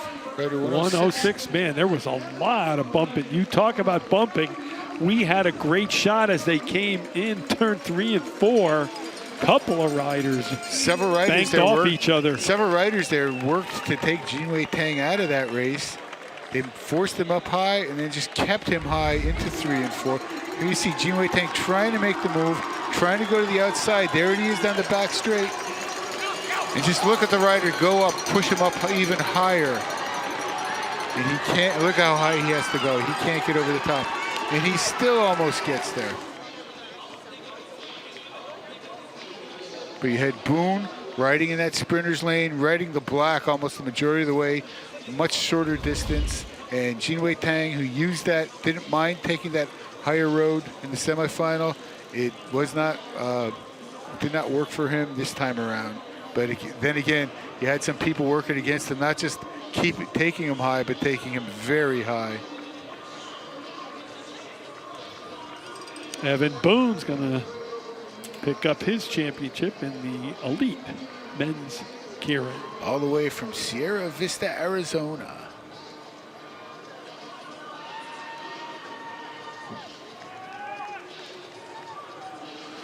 So now we're down to 2 more finals. The elite women's scratch race, which is a 10-kilometer, 30-lap race. In this field, we have number 3, Jessica Chong. Number 6, Skylar Espinoza. Number 7, Samantha Fox. Number 8, Colleen Gulick. Number 10 is Elspeth Hewlett. Number 22, Annalise Osterich. Vanessa Romano, number 24. Juliana Rutecki is number 25. Kaya Schmidt, number 27, our junior rider. Kate Seiler, number 28. Morgan Stern, number 30. Elizabeth Stevenson, 31. Evelyn Williamson, 34. And we got Gabe Lloyd, and we'll finish the field. Evan, congratulations on your national title, but give us a little bit of background. When did you start racing bikes? So I've been racing bikes most of my life. Started BMX racing at the age of 8 and did that up through high school somewhat. And through high school, I then started racing cross-country mountain bikes. But I found the track a sport in 2017, did a couple rides, raced the 2018 Junior Nationals, and from then on I've been hooked. Awesome, man. And you're from Scottsdale, Arizona, but you actually have to drive to Southern California to train on the track. Is that right? Yeah, so I'm from Sierra Vista, Arizona, even farther south away from a track. But yeah, I've been going to college at CMU, and then for the past year or two, I've been traveling to California to ride. Awesome, man. And what's next on your race program for this U.S. National Championships? Well, I have sprints tomorrow, team sprint, and then the rest of the UCI races this month. All right, man. Well, welcome to T-Town. Congratulations on your U.S. National Championship. Evan Boone, ladies and gentlemen, he is your national champion here tonight. And we'll finish off the field. Number 31, Elizabeth Stevenson. 34, Evelyn Williamson. And 36 is Kim Zubris. Gary, again, a good field. And many of these riders, very familiar names out here at Valley Preferred. Not only that, but some of these riders from nationals, like Skylar Espinoza from Palo Alto, California. She's been here before. There's super good number of riders here. They are set. They'll start from up on the wall. This will be a 30-lap race.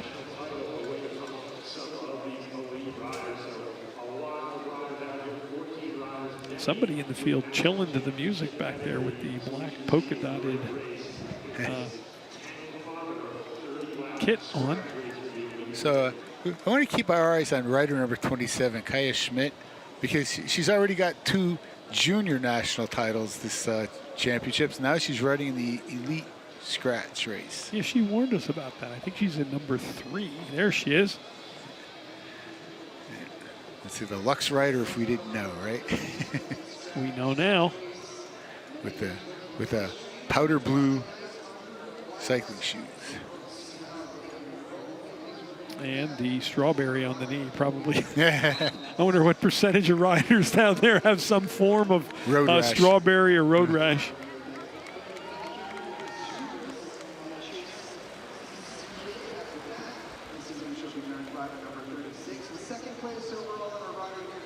And they've rolled off. We got the gun in a moment. Okay, and we have a speed, Gary, on that lap by Boone, 62.7 seconds, which they're calculating 38 miles an hour. Yeah. And I think Jean Wei Tang did a faster lap. But he just had to come from so far behind. You know, he got a ticket driving through Trexler Town at that speed.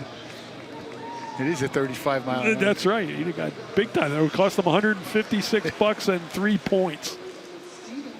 No, as long as he wasn't passing the school bus, that's not what counts. Could he lose his license? You can't ride at the velodrome for 3 weeks, and you have to take some classes. So now we've got 30 laps to go. A lot of familiar faces in this field. With Chong, with Fox, with Gulick, with Hewitt, with Zubris. I wonder when the attack is going to come, or if they're just going to be content.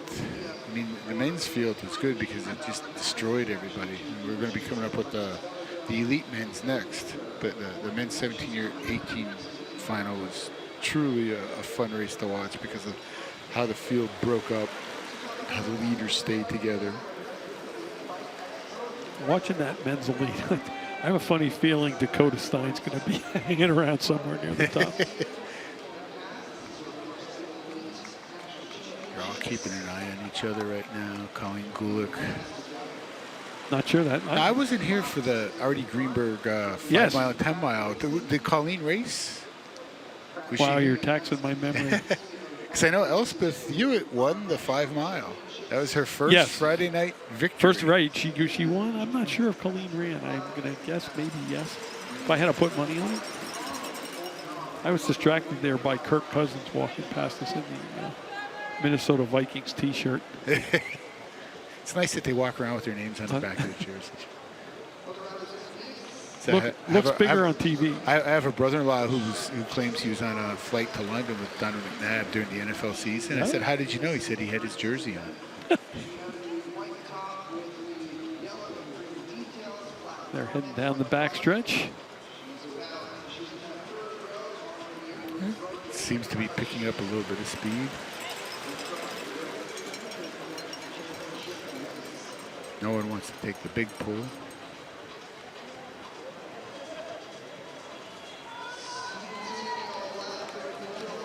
Rider number 7, Samantha Fox. Playing with the lead, but going high. Colleen Gulick up there.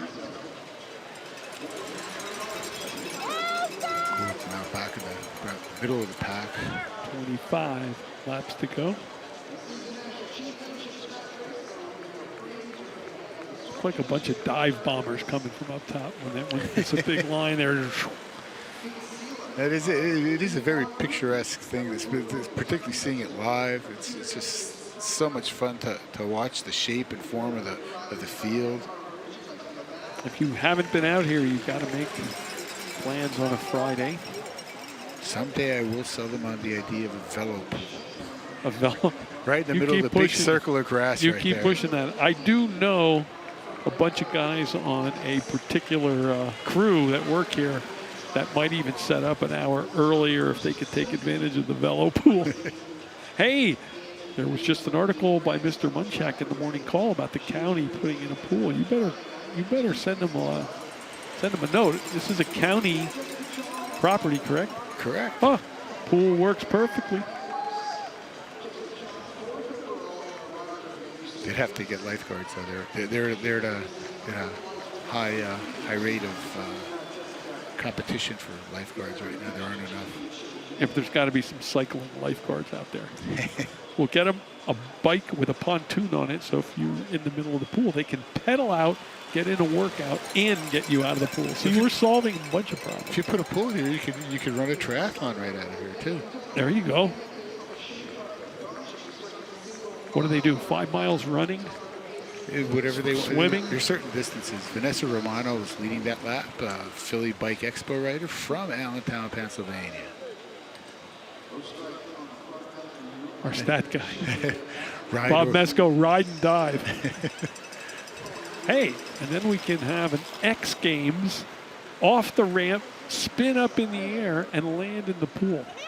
This thing is going to make so much money, it'll be unbelievable. And what will the county do with the surplus? Samantha Fox taking the lead again, relinquishing it. And this rider behind her didn't want any part of doing a pull, so she dropped back out real quick.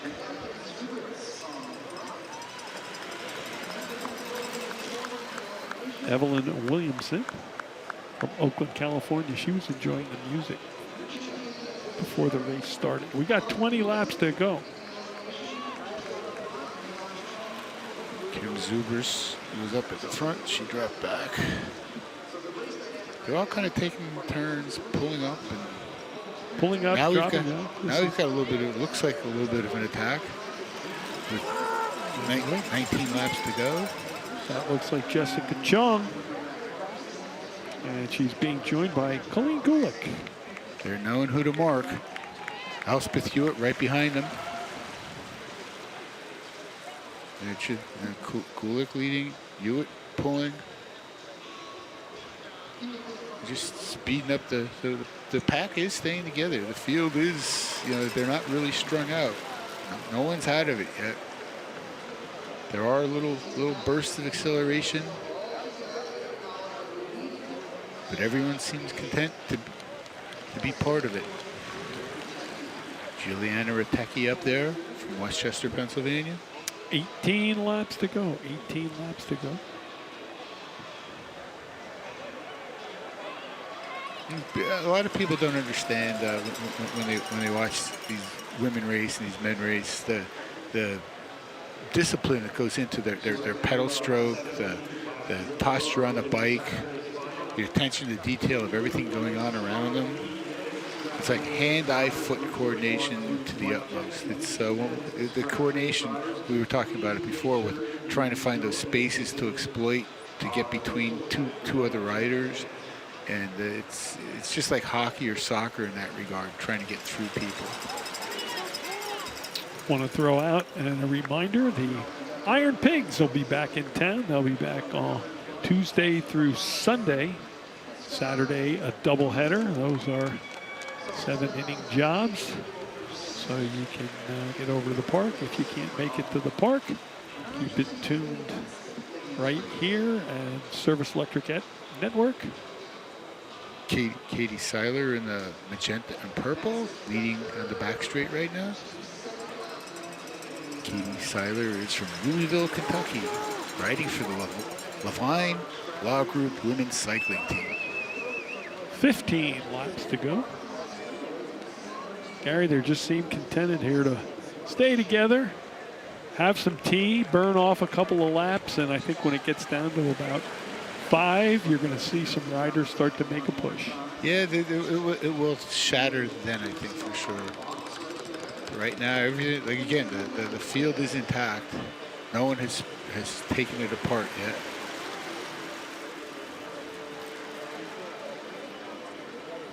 Got some moves, but everybody going high. That prevented rider 31. Elizabeth Stevenson from Detroit, from Rochester Hills, Michigan, actually, from making a little bit of attack at the front. She got out of her saddle. She was going up high, and the whole field just kind of like went up the track, and then there went her run at it. There we have Kim Zubris leading. She just pulled up. Rider down on the track just pulls up. And they're just having some fun right now. There we have her, Miss Schmidt.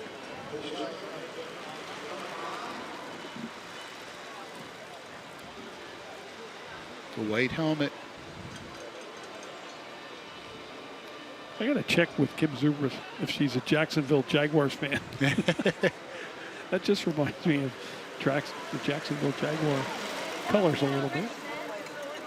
Yeah, because their team, we don't have a team affiliation listed for. It is a unique kit, though. I will say that. It definitely stands out. Like you mentioned, that's the cool thing when you look even right there. You look at the field. Everybody, different colors, different design. At least you're not seeing any vertical stripes. That would be new. Somebody making a move off the top. And we got Elizabeth Stevenson Romano. She's trying to make her move. And Romano. So see if Romano and Stevenson now can fracture the field with 11 laps to go. That's Gulick with him, riding third. Yeah. They all pull up. Gulick content to slow it down. Again, I think it's just a little bob and weave and check and see who's where. A little bit of rope-a-dope. Who's going to take it? And it can always be a mistake to let everybody in the race too long, especially if you're one of the favorites. Skylar Espinosa, Samantha Fox duking it out at the front of the pack right now, the vanguards. 10 laps Fox. to go. No, that's not Fox. Excuse me, that's Stevenson. She put the tack and now she pulls up. Gulick right back. Gulick pulls up. Back to Stevenson. I'm waiting for Schmidt to make her move and see if she does We've got jumps. 3 kilometers to go in this 10-kilometer race. That's 9 laps. There goes Zubris on the bottom. Schmidt sitting in the middle of the pack. You're going to see her come into your frame. She didn't make it. She was down low. For a teenager, she is not afraid to ride in the middle. She's not afraid to be surrounded.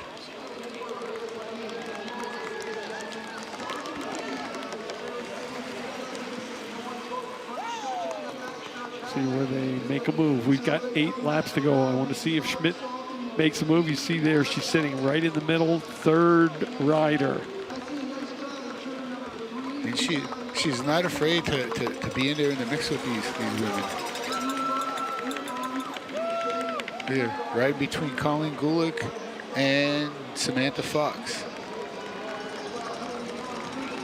This is on a regular Friday night. They throw a preem in here They got to break it up. Fire up the sprint to break up the pack. But right now we're content. 7 laps to go.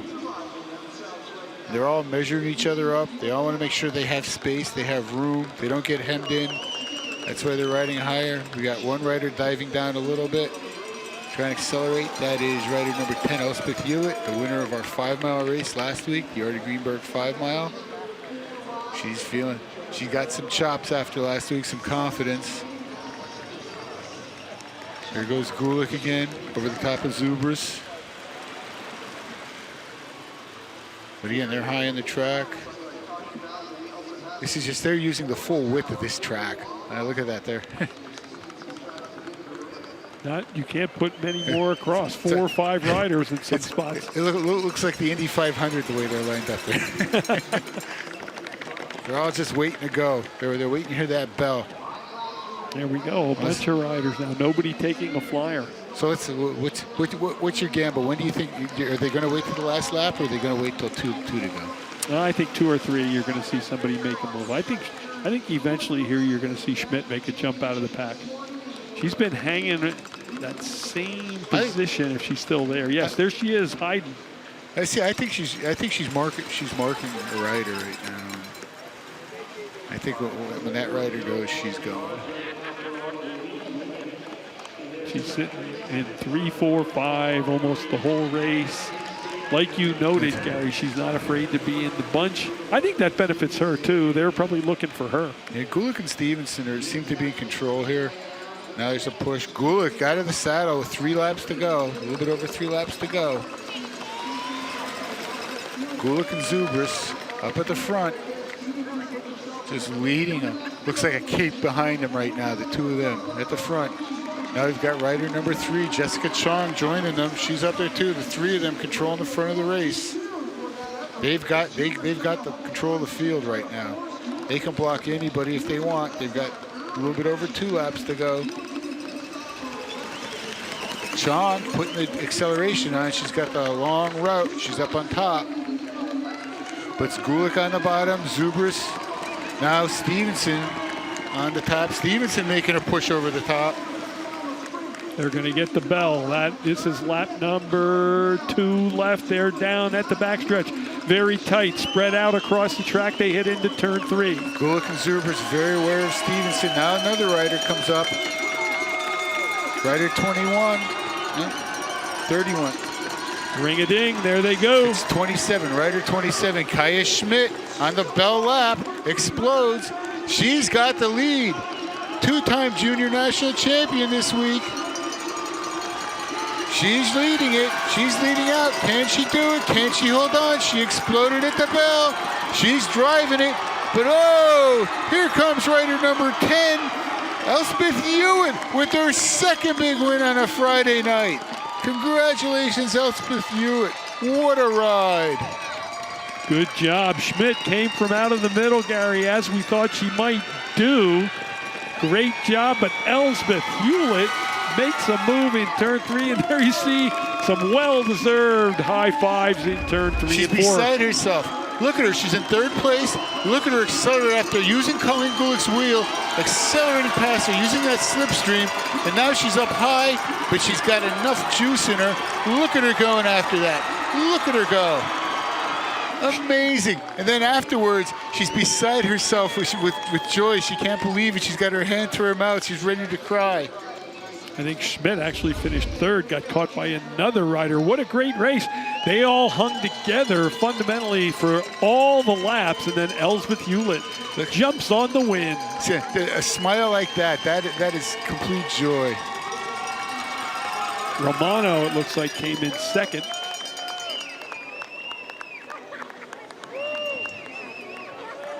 Elsbeth Hewlett, there's a look at the winner. That is a great run by Elspeth. So that's 2 Friday nights in a row. She is really hitting her peak right now, and she'll have more races to go at Nationals. Looks like they're going to be going down to her for an interview. We'll turn it over to Gabe Lloyd, trackside. Ladies and gentlemen, I am here with Elspeth Hewlett, our U.S. national champion in the scratch race. Elspeth, how many years have you been racing here in T-Town? 17 years. 17 years. And is this your first elite national title? This is my first national title, period. First national title, period, junior or elite, and it was tonight. Elspeth, you've given back to this track so much. You run a lot of our community programs, so it's so good to see you at the front of our bike races. But let's talk about our race here tonight. Walk us through that race dynamic. Yeah, it was a little weird. It was like a big match sprint for most of it, honestly. And I was hanging out in the back, and my coach Taylor is here, and she was like, "You got to move up." So I was like, "Okay, I guess now's the time." And I got lucky enough that I was on some fast girls, and one of the things I learned in our community programs is how to do that pass. And I executed it perfectly, and I really, I can't believe I won. It's just the coolest thing to win here. Well taught and well executed. Congratulations, Elspeth, on your first national title. Elspeth Hewlett, ladies and gentlemen. Great run by Elspeth. How about that, Gary? Are you shocked at her first national title? No, I'm not shocked it's her first national title because I knew she didn't have any before. She actually, my daughter and her and Elspeth raced back when they were first starting out. My daughter dropped out of it to do some other things, but she always talked about Elspeth and Mary Costello and Shelby Eck, the girls she raced with, and it's just great to see Elspeth reach that level right now. This is the elite men scratch race. This will be 45 laps for the elite men. Pretty loaded field. And in this field, we've got a bunch of riders. 103, Carl Bumgart. 104, Aaron Beebe. 105, Michael Black. 107, John Bowie. 108 is Daniel Brewer. 109, Alex Brewer. 112, James Cardillo. 117, Stephen Chiselko. 119, Gregory Cordasco. 120 spells doom for the rest of the field, John Kroom. 126, Cesar Gallego. 130, Eli House. 131, John Hughes. 132, Eddie Huntsman. 136, Lucas Kohler. And then we have rider 137, Grant Kuntz. Rider 143, Tristan Manderfeld. Rider 144, Nick Martinez. Rider 145, Robert Mayfield. Rider 148, Mike Miller. Rider 150, Kyle Perry. Rider 151, Ryan Pomajevich. Rider 158, Brandon Russell. Rider 165, Billy Taylor. Rider 178, Brad Green. And Rider 180, Connor Salih. My pick is John Kroom. Good pick. Pretty easy pick. It's like picking Louis Oosthuizen to be in contention for a major. It just happens. Louis in first place now, minus 11. Like I said, John Kroom spells doom for the rest of the field. And he's another one, Gary. It seems like he loves to be in that third, fourth, fifth position, hiding, waiting, picks a rider and makes his move. He is from Colorado Springs, and we've got a fast start to this one already. We're looking. If you lap the field, you don't automatically win. Someone go down and tell those guys. It's rider 37, 130. Grant Kuntz. Grant Kuntz with the takeoff there. That's two riders. They've decided to hang out together. They do have separation, but 45 laps is a long way to hold that. Rider 130 is with him. That is Eli House from Indy.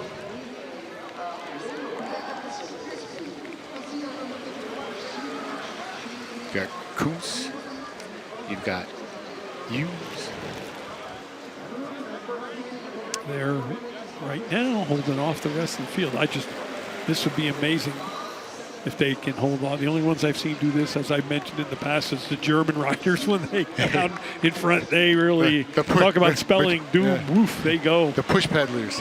They would team up and go.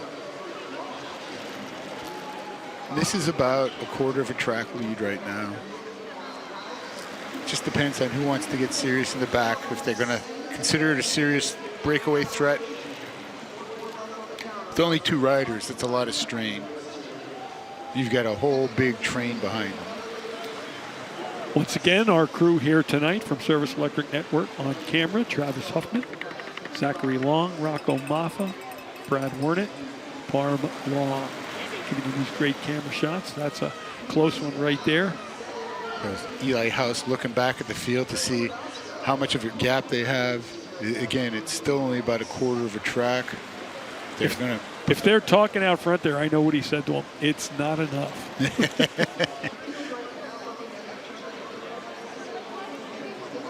They're looking back. Grant Kuntz looking back.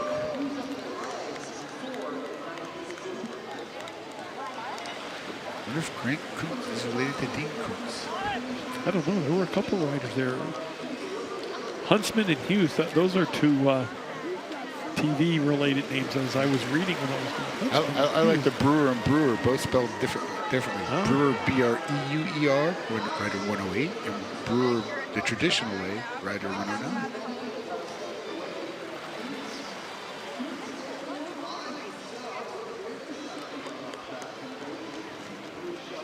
Now we have one rider just pressing the field? So it's just Grant Kuntz all by himself out front. That's going to hurt. We've got riders 117 and 118, Steven Chiselko and Gregory Cardasco leading the peloton. Kuntz, though, 6-second lap. Kind of pounding it out a little bit. Kuntz still has about, it is about a quarter of a track lead, but he's all by himself now. And that is a lot of suffering.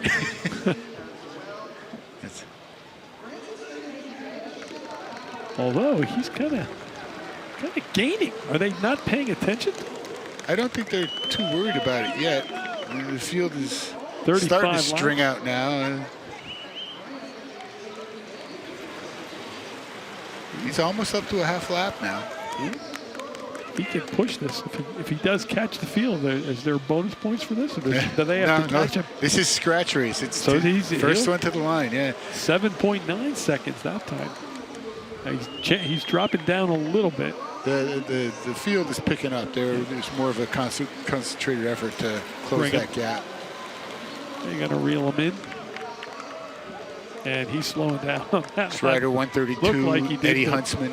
That was a 4-second lap. They cut the gap in half, the time gap anyway. Now they're going to catch him before the finish line for this lap.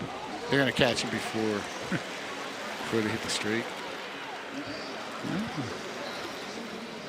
He's looking back. He knows he's going to be rejoining them. Rider 145, Robert Mayfield.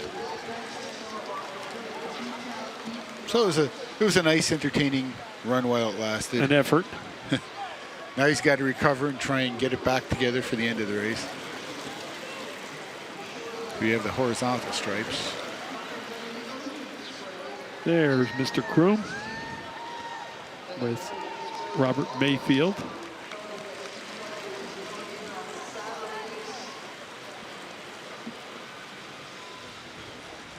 And they're all just swapping it up front now. 32 laps to go. Yeah, it's nice to see an early move there. I like it when there are moves. It's not, yeah, you like to see how the field reacts. I think that's pretty cool. Rider 108, that is. Alex Brewer, the EWER Brewer, as opposed to the EUER Brewer. And now we've got a rider shooting out like a rocket down the back straight. He's being chased down, but he's making an effort there to push it. It's rider 150, that is Kyle Perry, Texas Roadhouse from Indianapolis. Now there's a field of 3 breaking away. This could work out a little better. We're also at 29 laps. A group of 2 trying to bridge. Third rider trying to catch that bridge. But the field now, they're not letting them get too far out of sight. 2 more riders might join David them. Brewer, Kyle Perry. Didn't get the 3rd. We're going to have 5 riders pretty soon. Could possibly work out. But here comes the rest of the field. There's a bridge group. Like a swarm of bees.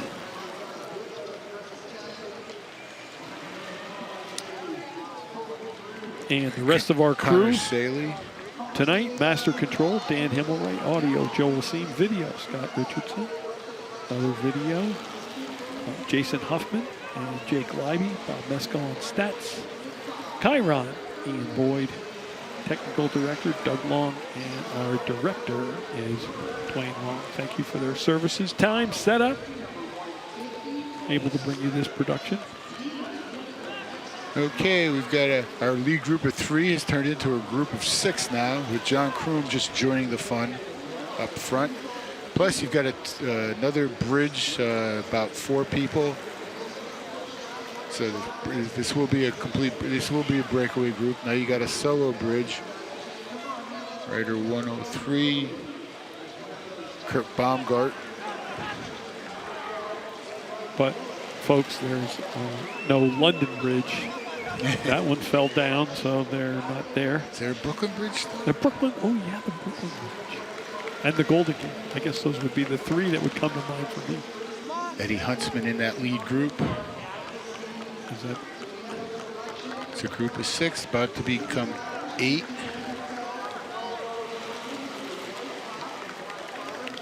This video will be sent out for students working on their multiplication tables. They keep adding to the front group by 2. Rider 104, Aaron Beebe. Rider 109, struggling to try and get there, Alex Brewer. That would be 10. We got 9. It was supposed to be 10. 8.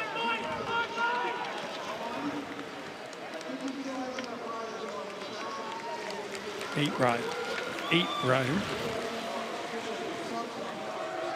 Connor Saley is in that group from Fort Lauderdale, Florida.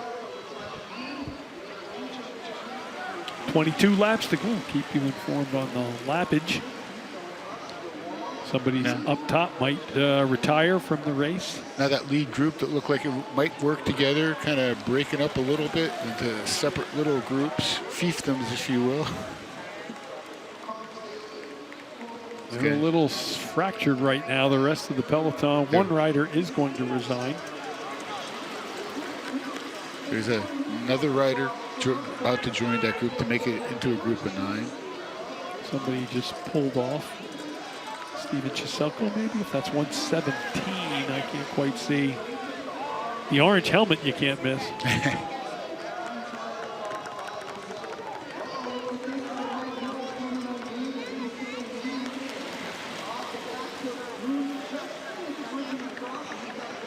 And we're coming around again. 20 laps to go. 20 laps to go. Yeah, it's some serious horsepower right now. That lead group of 9, chasing down the back end of the field. 136 bringing up the rear of the pack. That's Lucas Kohler from Bronx, New York.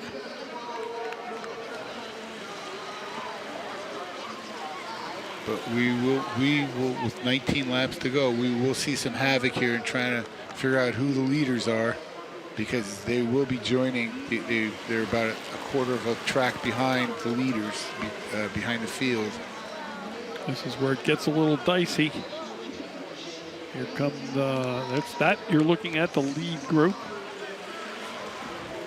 You are going to catch just about the full-blown peloton, and then it's going to be crazy. Katie barred the door as to who's winning. Katie bars the door as to find who's winning. You can get your Service Electric Network book, Where's the Winner, at local bookstores and college campuses.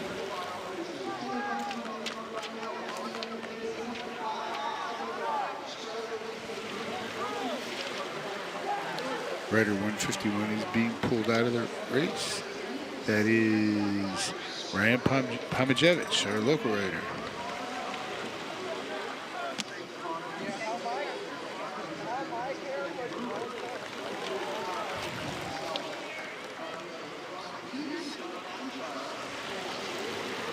"15 laps to go." Give you a lap count each 5. These will go by pretty quickly now. There's the leaders on My the track. partner can tell you the riders. You can tell the lead riders there pulling it around the track with a little more urgency. But they are definitely, Gary, now going to catch the major peloton. This is a group, that group which had swelled to 10 is down to about 7. 2 more riders are going to retire. I think some of the riders they lapped have joined them. I'm not 100% positive on that because it was down to about 7. Now we're up to about 9, and they're going to come right into the field. Whether they rest or ride through it.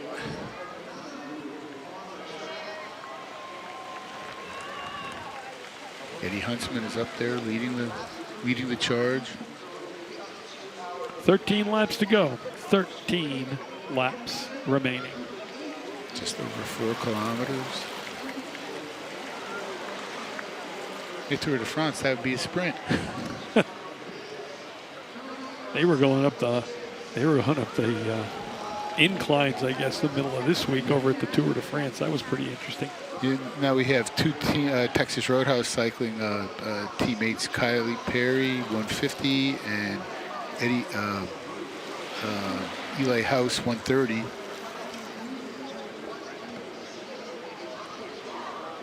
I have to give the Tour de France props for their Ironman-like computer that they have on the screen, moving the little riders and the buses and the cars. Wow, that's pretty slick. Yeah, it's amazing production. They do a great job. My wife Diana's like, wow, I can't believe that they're dialing that in. It does remind me very much of the Ironman Jarvis computer. Now we've got a solo attack. Can he hang on? 10 laps to go. Going to get down to single digits. And now with everyone together like that, they're in the back. Are they letting him go? It's rider 150, Kyle Perry. Seems like everyone is slowed. Rider 103 and 109 in pursuit. 109 is Alex Brewer. 103 is Carl Baumgart. Can he hold on? Now Perry. we've got an attack from the peloton. Down by about 1/3 of a lap with 8 laps to go. It's Kyle Perry. 132, Eddie Huntsman trying to make a push back. Here comes a group making a move. I think that in the gray shirt, that is Kroom, and he is really turning it on. He's got 2 other riders with him. Can they catch Perry? 7 laps to go. But Perry, with 15 laps to go, took it on his own. About a quarter of a track lead. Now the groom doesn't want to take a pull. wants everybody to work a little bit harder for him. He's hoping that he can get back in there, but by pulling up, he might have just put himself into a bad position with 2 kilometers remaining in the race, 6 laps. 6th lap to go. Perry took a flyer right around 10. Can he hold on? He's heading into turn 3 and 4. It was Perry and House together there, lap 15 with their nice little breakaway, and then House dropped back, and it's been all Perry since about lap 10. Perry gets urged on by the crowd. Some fans yelling as he headed past turn 3. And he's got the biggest lead of any break so far today. 9-second lap, so that's not the best time we've seen. Yes, he's got 9-second advantage on him. And he just seems to be like hammering it home with just over a kilometer to go. Can the field produce anything, any measured attack against them? They've gained a second, Gary. They're about 8 now behind. They only have 3 laps to go, 1 kilometer. One man out in front all by himself. He's got to have a lot of mental fortitude. He's got to have a lot of mental acuity. Here comes the field. Right at 130. Picked up another second. They're down to 7 seconds behind him. Texas Roadhouse is trying to be at the front there to slow the pack down, but we just broke through. Kroom with three to go. Oh, pulls up. That's it.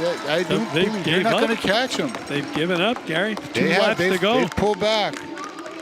They were going to make a move, but now he's Hunt's Texas Roadhouse. Back 8 seconds. When the field tried to attack, Hunt's Perry's Texas Roadhouse teammates got to the front, slowed the group, and that's going to all be him. There's the bell lap, and he is riding solo. Kyle Perry, number 150. Been riding solo for 10 laps. There he comes. The Indianapolis rider will win this uncontested. He will be your scratch race championship at the 2021 USA National Championships. And there you see a little fist pump from Kyle Perry, who took it out on lap 10 in the field. Never able to reel him in. And Eddie Huntsman was second, followed by John Kroom, who gets the bronze medal. So that was just some, great timing to make your move. He had the help of his teammate, and then when the field tried to make a adjustment there with the final 6 laps, his Texas Roadhouse teammates slowed the field, and that just took everything away from him. So there you have it. Great run by Perry. The field seemed a little confused. They made a couple, Gary, as you noted, charges, but were never able to pull it back fully and get him in, and they just kind of shut it down with 2 laps to go. Yeah, they knew they couldn't catch him. The lead was just that significant. And there you see some high fives from teammates and maybe one of the coaches. There's a look at the walkway over into the infield. Nice clear night for cycling at the Valley Preferred Cycling Center. Glad you could join us here on Service Electric Network. And let's see if we're going to get Perry to coast in to Mr. Gabe Lloyd, who will take a couple seconds to talk to the winner, who ran a great race. Now, he might be, sometimes the riders are winded. If anybody deserves to be winded here, it's Mr. Perry. See him getting a congratulatory backslap there from his teammate, Aaron Young. And we are going to send it trackside. Ladies and gentlemen, I am here with our national champion, Kyle Perry. Kyle, congratulations on winning our race here tonight. Tell me, man, how many years have you been racing bikes now? I've probably been racing bikes for about 12 years. I started kind of halfway through college racing. All right, man. Well, how many national titles do you have to your name? This will be number 2. The last one I got out here was when Nationals was out here in, I think, 2016. All right, so it's been a little while. Congratulations on that. Now, walk us through this race tonight. It looked like you started the first move, and then you hit it again. Walk us through that dynamic. Well, I kind of had I knew the guys to watch out for, and it looked like that first move was pretty well established. So my goal was to basically get all of those guys to lap the field so we can create a little bit more chaos. And that's when I decided to hit it, to go off the front again, in hopes that the front group that was being lapped would kind of help ease up the lapping group. And honestly, I wasn't expecting to stick it, and then the laps started going down, and you know, you start like drawing a little more out of the body the closer it gets to the end, and I made it happen. Yeah, man, you dug deep. Well, Kyle, what else is on the rest of your race program for this national championships? We're going to be doing team pursuit, respecting Texas Roadhouse, and then finishing up with the points race. All right, man. Well, best of luck in those events. Your national champion here tonight, Kyle Perry, ladies and gentlemen. We're going to have our award ceremony following this. And there you see the walkway, and that'll do it from Valley Preferred Cycling Center. For our director, Dwayne Long, my partner, Gary Blockus, this is Jim Kripke saying, watch us again on SEN.